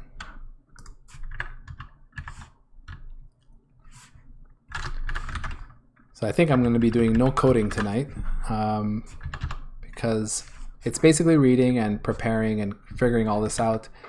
But once I have a clear picture, and I'm getting there now, right? I just need to close some gaps of, data types or pointers and stuff like that. But once I figure that out, then we can get cracking on the code. So most likely that'll be next Tuesday. But yeah, like my work will be going to the RST parser and parsing out the stabs information, creating the data types representation, scopes and variables representation with everything I need for that. And then after that, implementing the part in DAP that feeds all that information, and hopefully we'll actually have variables. There is a part of me that's wondering if I should try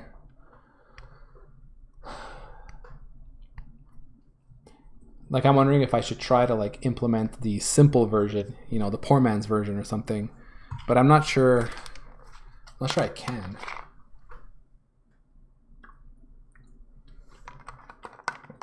And I'm not sure it's worth it.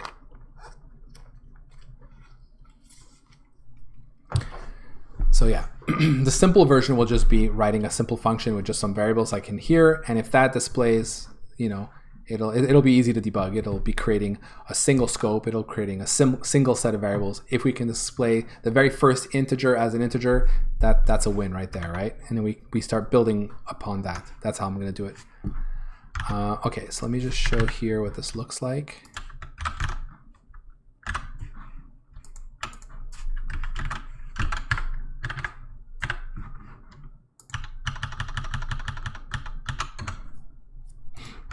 Obviously, I don't have the labels here, but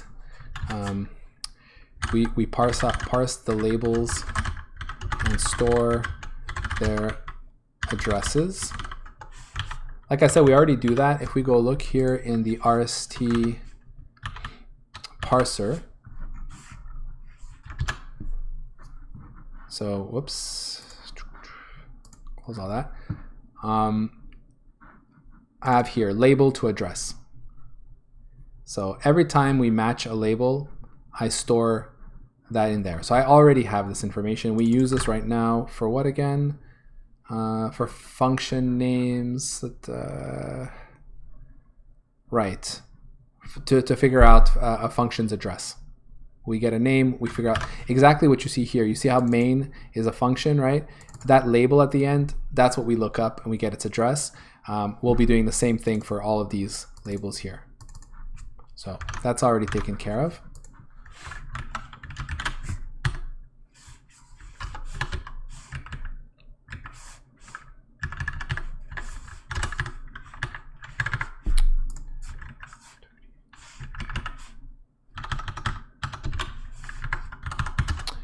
So this is 192 is lbrac, right? Was it n lbrac, left brace?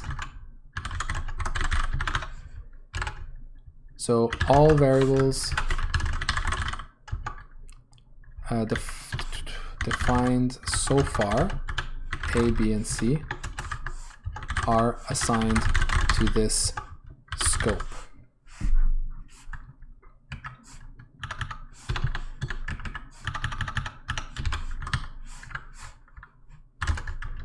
Subscope, or say child scope. Let's call it scope 1. So scope 2 to add DE. Our variables so far, D and E.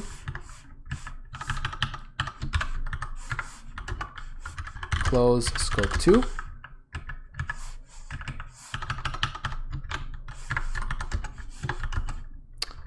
Scope 3, so I'll do like this.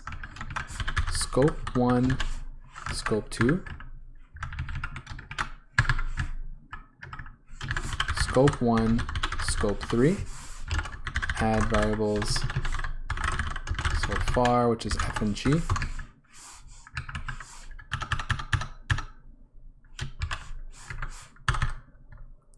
Here we've got scope 1, scope 3, scope 4. Add variables so far, H and I, and then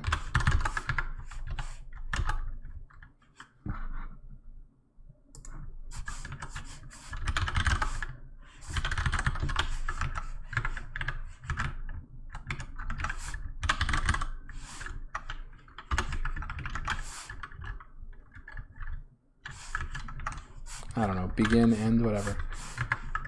Close this. So now we close this guy.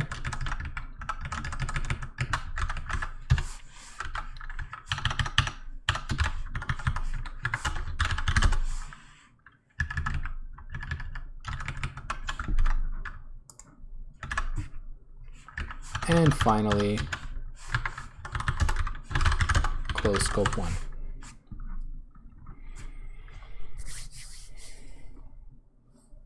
Oh, thank you, Bama. I really appreciate that. I always kind of feel a bit bad when I spend an entire stream reading and taking notes.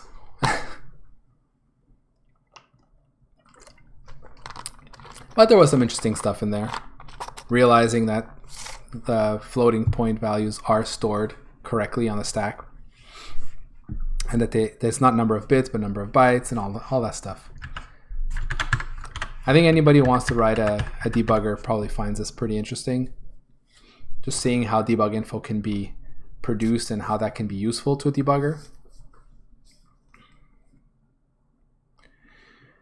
Okay, so that's good notes for that. And I think it's cool too, like, you know, I've been building this, but like I can actually just hit F5 in here.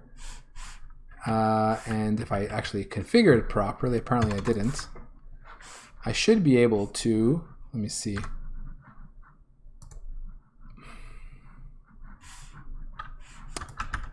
I should be able to step into this.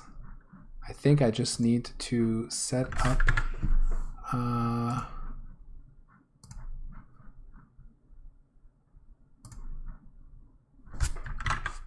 do I tasks.json.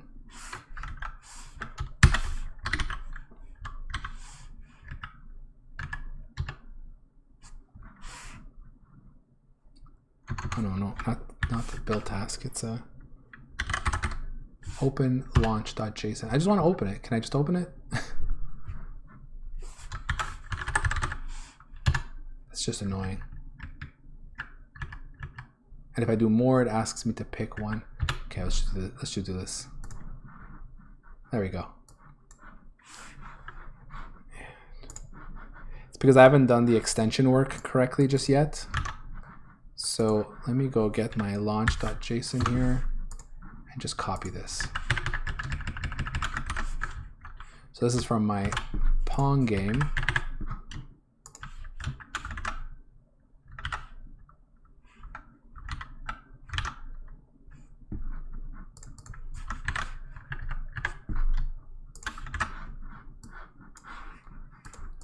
There we go.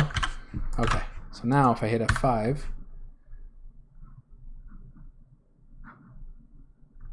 oh right, yeah, not quite ready for that.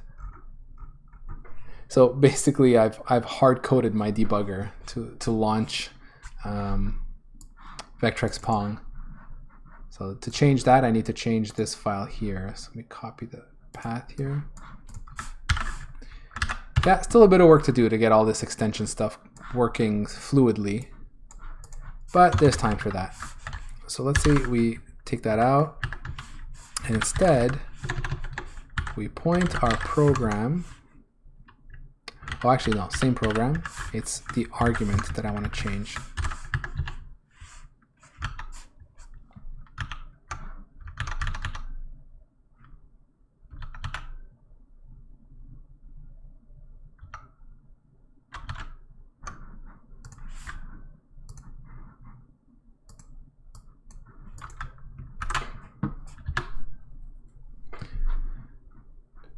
I think I'm still calling this one Vectrex Pong. That's confusing. Maybe I'll change that just so that I don't get too confused here. Let's call it empty example or something like that.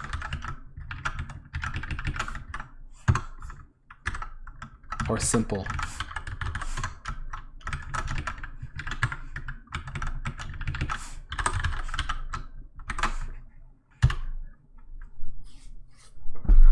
Okay, so simple.bin, open here. So simple.vec, so I need the path here. Copy as path.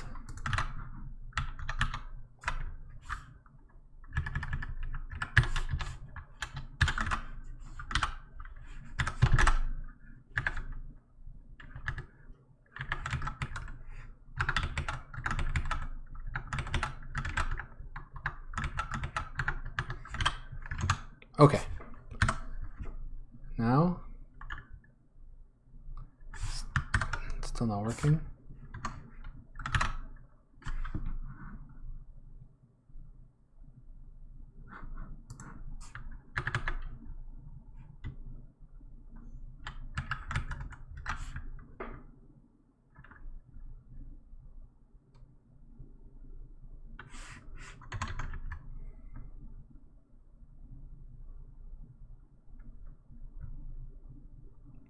That's odd.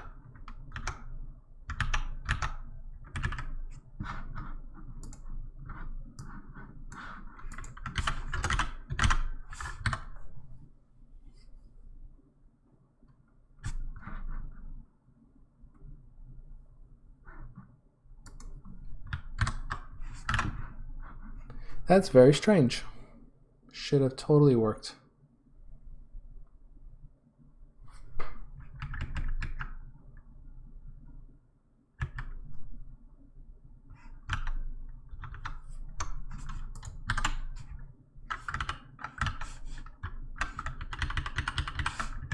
Let's see why.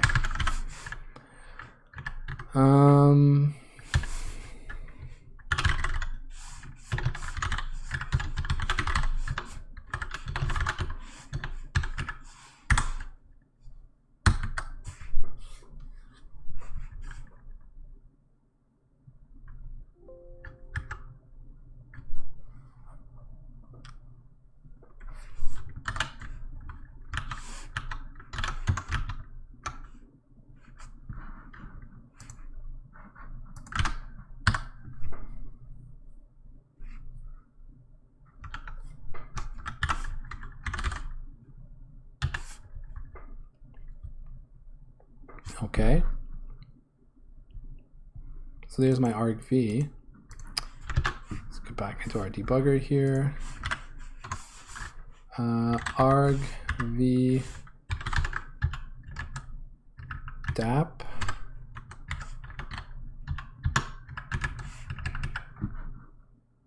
Vectrex Pong. So it is still passing Vectrex Pong. Why?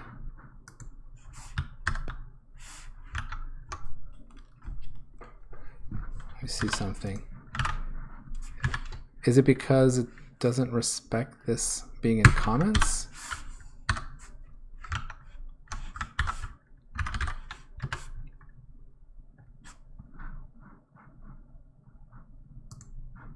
It still says Vectrex Pong.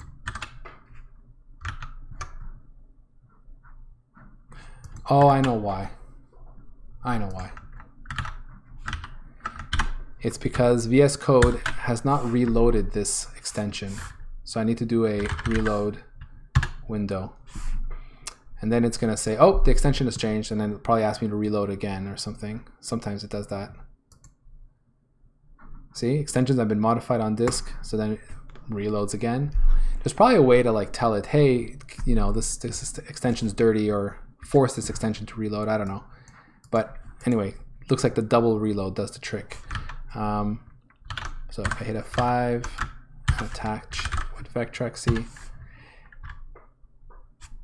we should see, yep, simple. So now we should be able to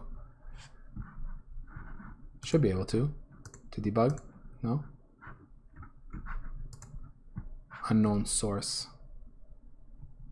So this is where you see that I've only been testing against one project, and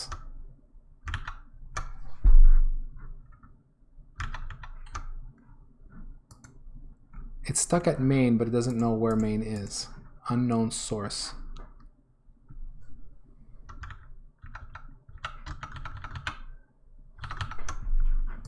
This probably means that we got a source, like a stack frame request, and it did I have a fix that's probably related to this.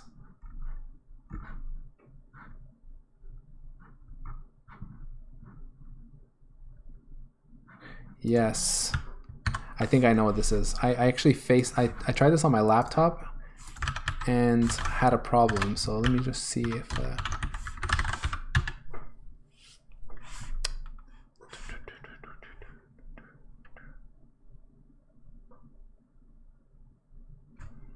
where's my Git extensions? Ah, there you are.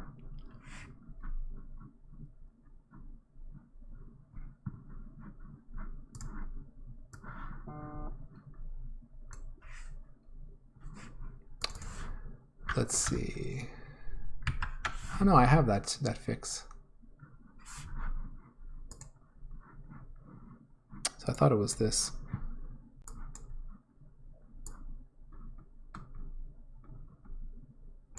make path 291.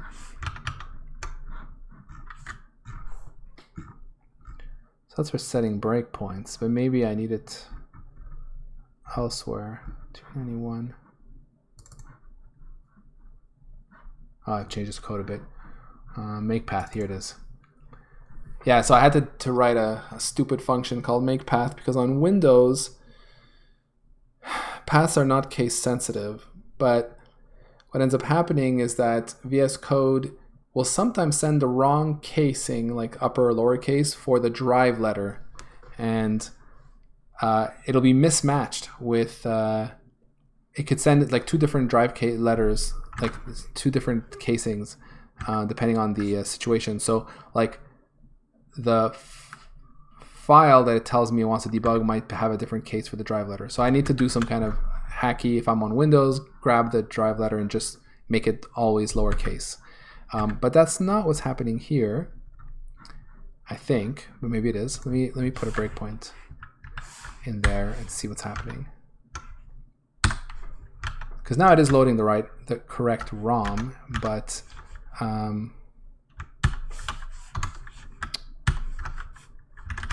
Vectrexy.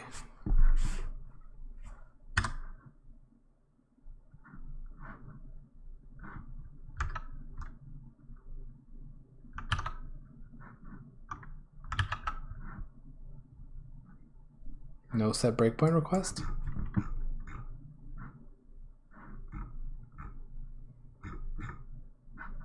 Where are we right now?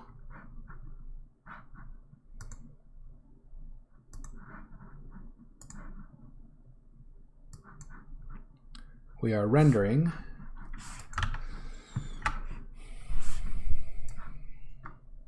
Are we in our, are we stepping? We are.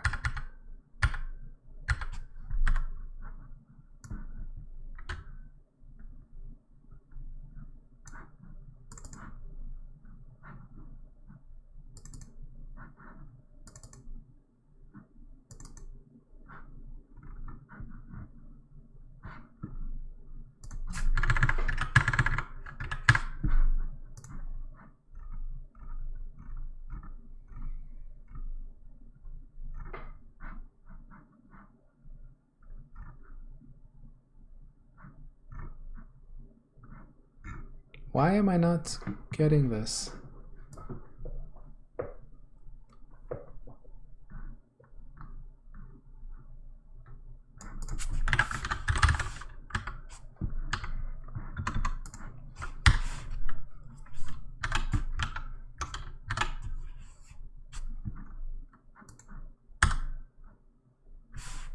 This should be working.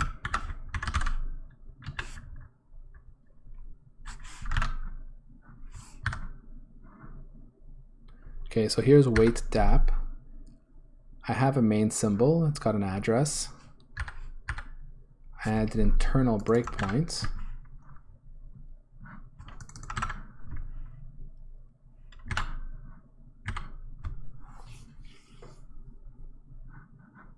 It's supposed to be running. We should hit that breakpoint.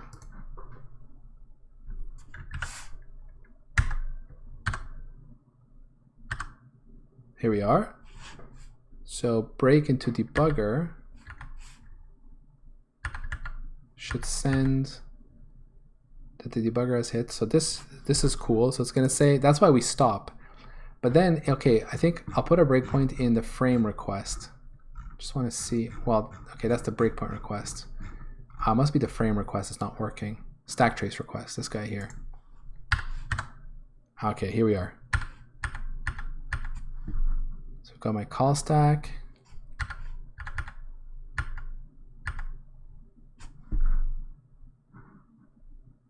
So there's main.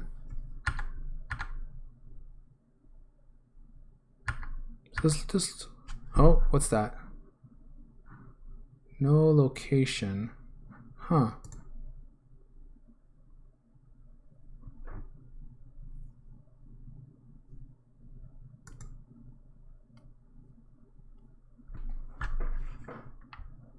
So this means we did not parse the RST properly.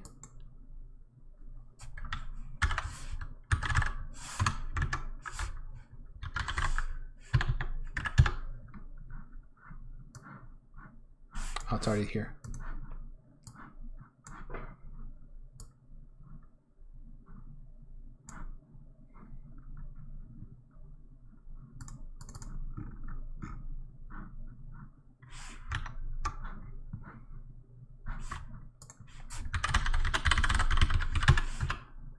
We are at 95. I have 95. We stored that symbol.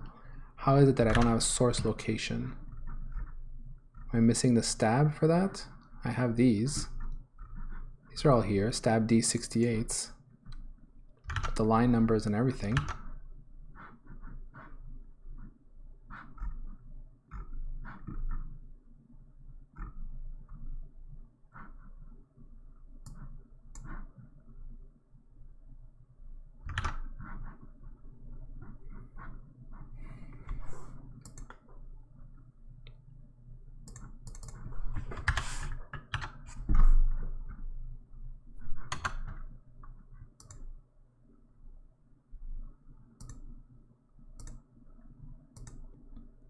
Okay, so I have location to address. So I have 10 locations that I stored. I have line 9, 28, 19, 11, 12, 13, 31, 26, 35, 36. So there's 9.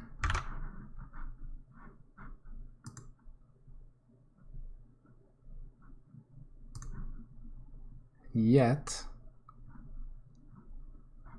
149, it's there.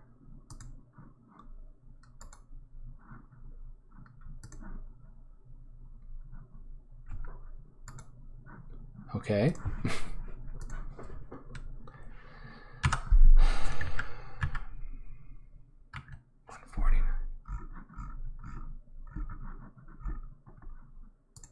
Huh. It is clear here. Well, no, actually it's not clear. It just has the wrong file. It doesn't have anything for file, but it says line 9.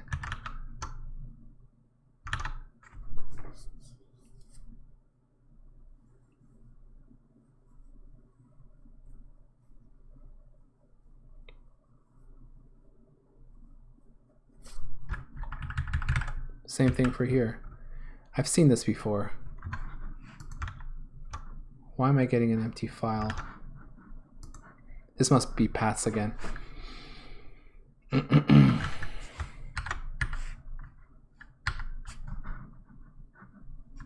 Oh, that's it. If I have no file, I consider it to be an empty location, right?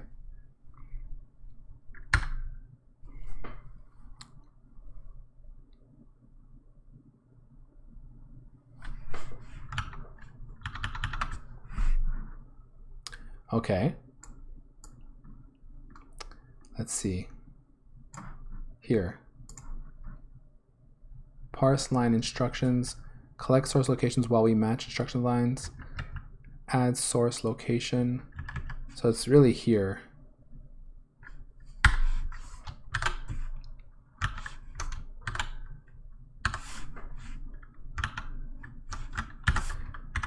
So instead of watching me program, you watch me debug.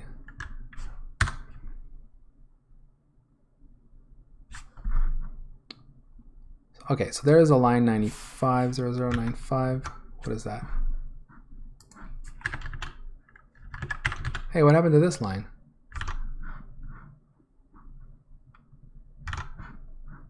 Oh, so something in my state machine is making it so that I don't parse this line here.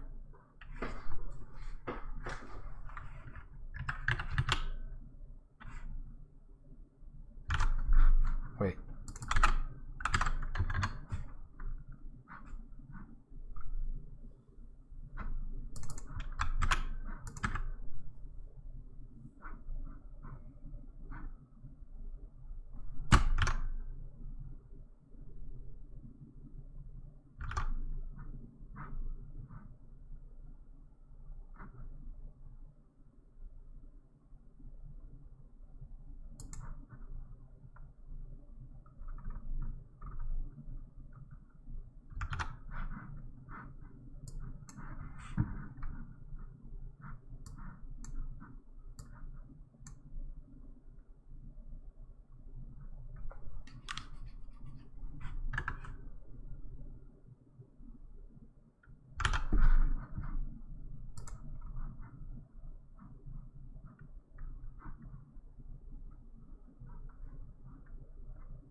source file. So this is the one I'm looking for.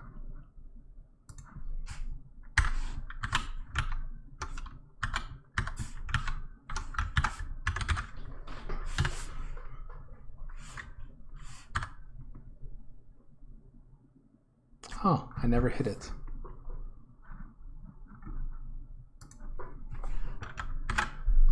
(132) name of include file.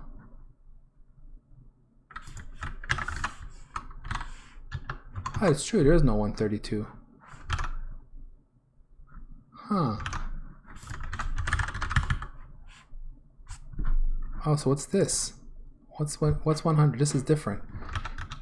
This is why it's not working. Because see, if I go back to Vectrexy Pong, in its main, whoops, if we go to main, see source main here is 132, but I don't seem to have a 132 for this guy. Why?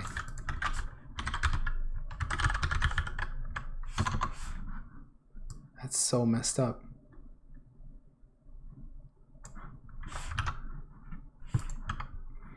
My guess is that the way this is working, okay, I see. That's interesting.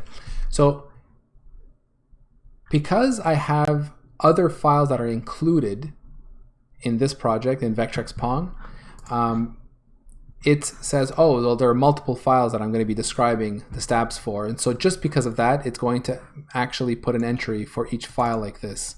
Like if I look for this 132, you see this source base.h, source vectrexy.h. So since we include headers, it needs to be able to tell us in the debug info, the following is for this file, right? But when you, in my other example, I only have one file, it doesn't bother because it says, well, there's only one file, right? So you know which file you're parsing, so just use that path, which is just great. So in order to, let's say, fix this temporarily, I could actually just include any dummy header. I could just create a header file, let's say like this, create a new file with nothing in it, and call it dummy.h, right? And now I build, I suspect I'll have a 132 in there. I hope.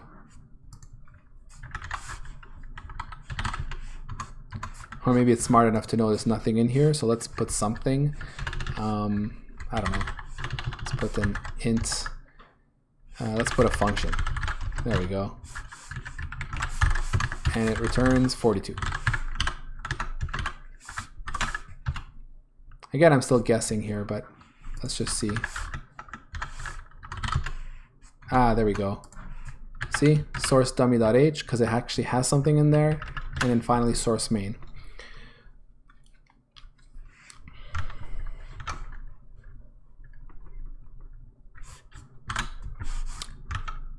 So this should now debug, not Vectrex Pong, but where is it? Here.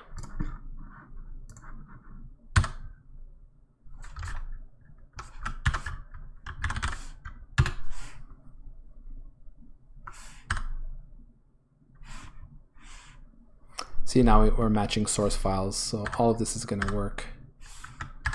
It's got, yeah, it's got source dummy.h.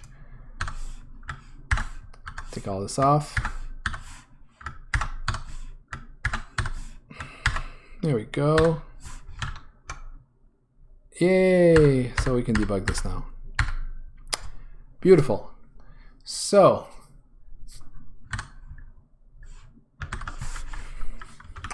this means I have a thing to take care of here, which is it's a bug basically if you have only a single source file.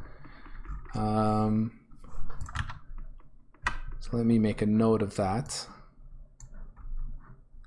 Because the thing is, I do know the source file, right? I have it here. Or at least I can deduce it from the RST file. It's not great.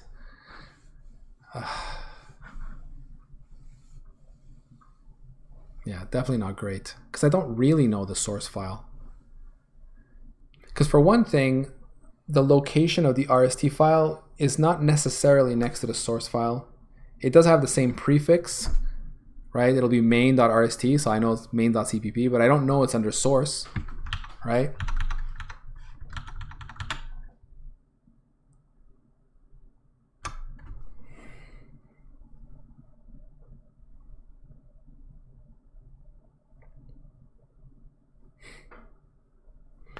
All right, let's make a note. Things to fix.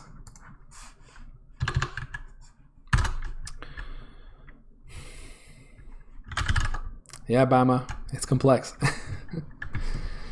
I mean, technically speaking, I think, you know, the user will have to provide the location of the source anyway, most likely.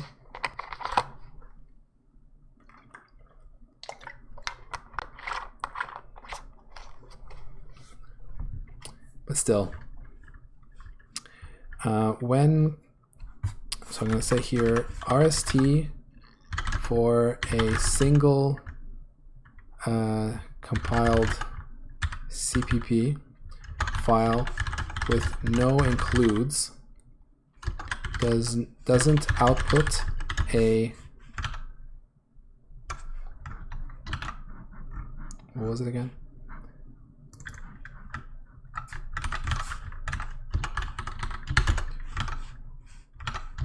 Name of include file. They call it include file, but whatever. Name of include source file. Line.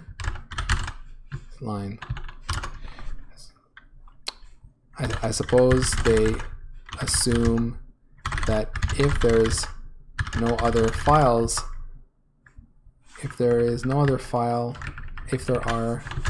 no other files to generate code for, then it's redundant to specify the current source file that the RST is for. So actually, I think I did see something in the RST file though. At the very top, it does say module main CPP. That doesn't tell me the actual path, but I did find this in here.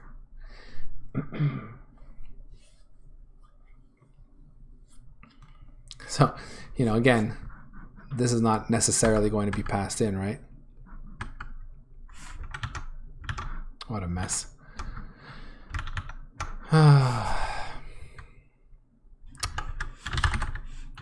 Right now, this means we don't end up parsing the source file name, so our source location doesn't include one, and the debugger can't match source locations.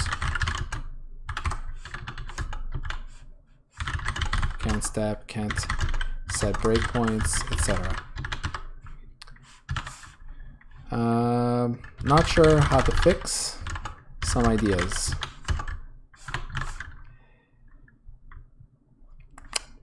Use the RST file name prefix and search for, well, actually I can say the RST file does contain a module line.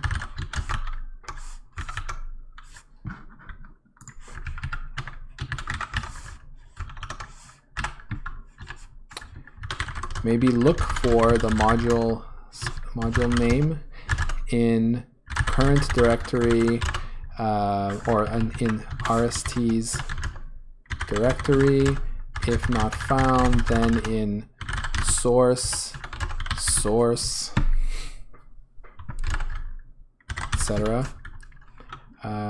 If no .module, use the .rst file and that file prefix and assume .cpp. What a mess. And look for it. user can specify the source locations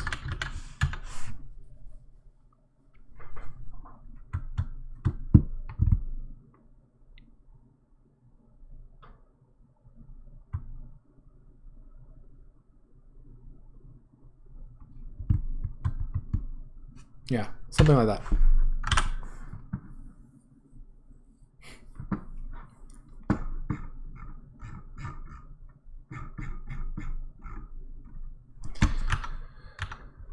All right. Anyway, now it's working with the dummy header file. So now I am set up to at least debug it, which is great.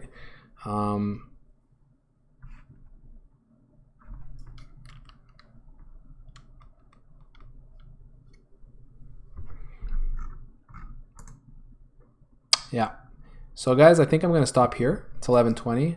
So I'm probably gonna read a little bit more, understand about pointers and stuff like that. And next Tuesday we'll be able to start actually implementing this stuff, and hopefully, you know, get to see some variables being printed in this window over here. So yeah, thanks for watching, and I'll see you guys next week. Take care.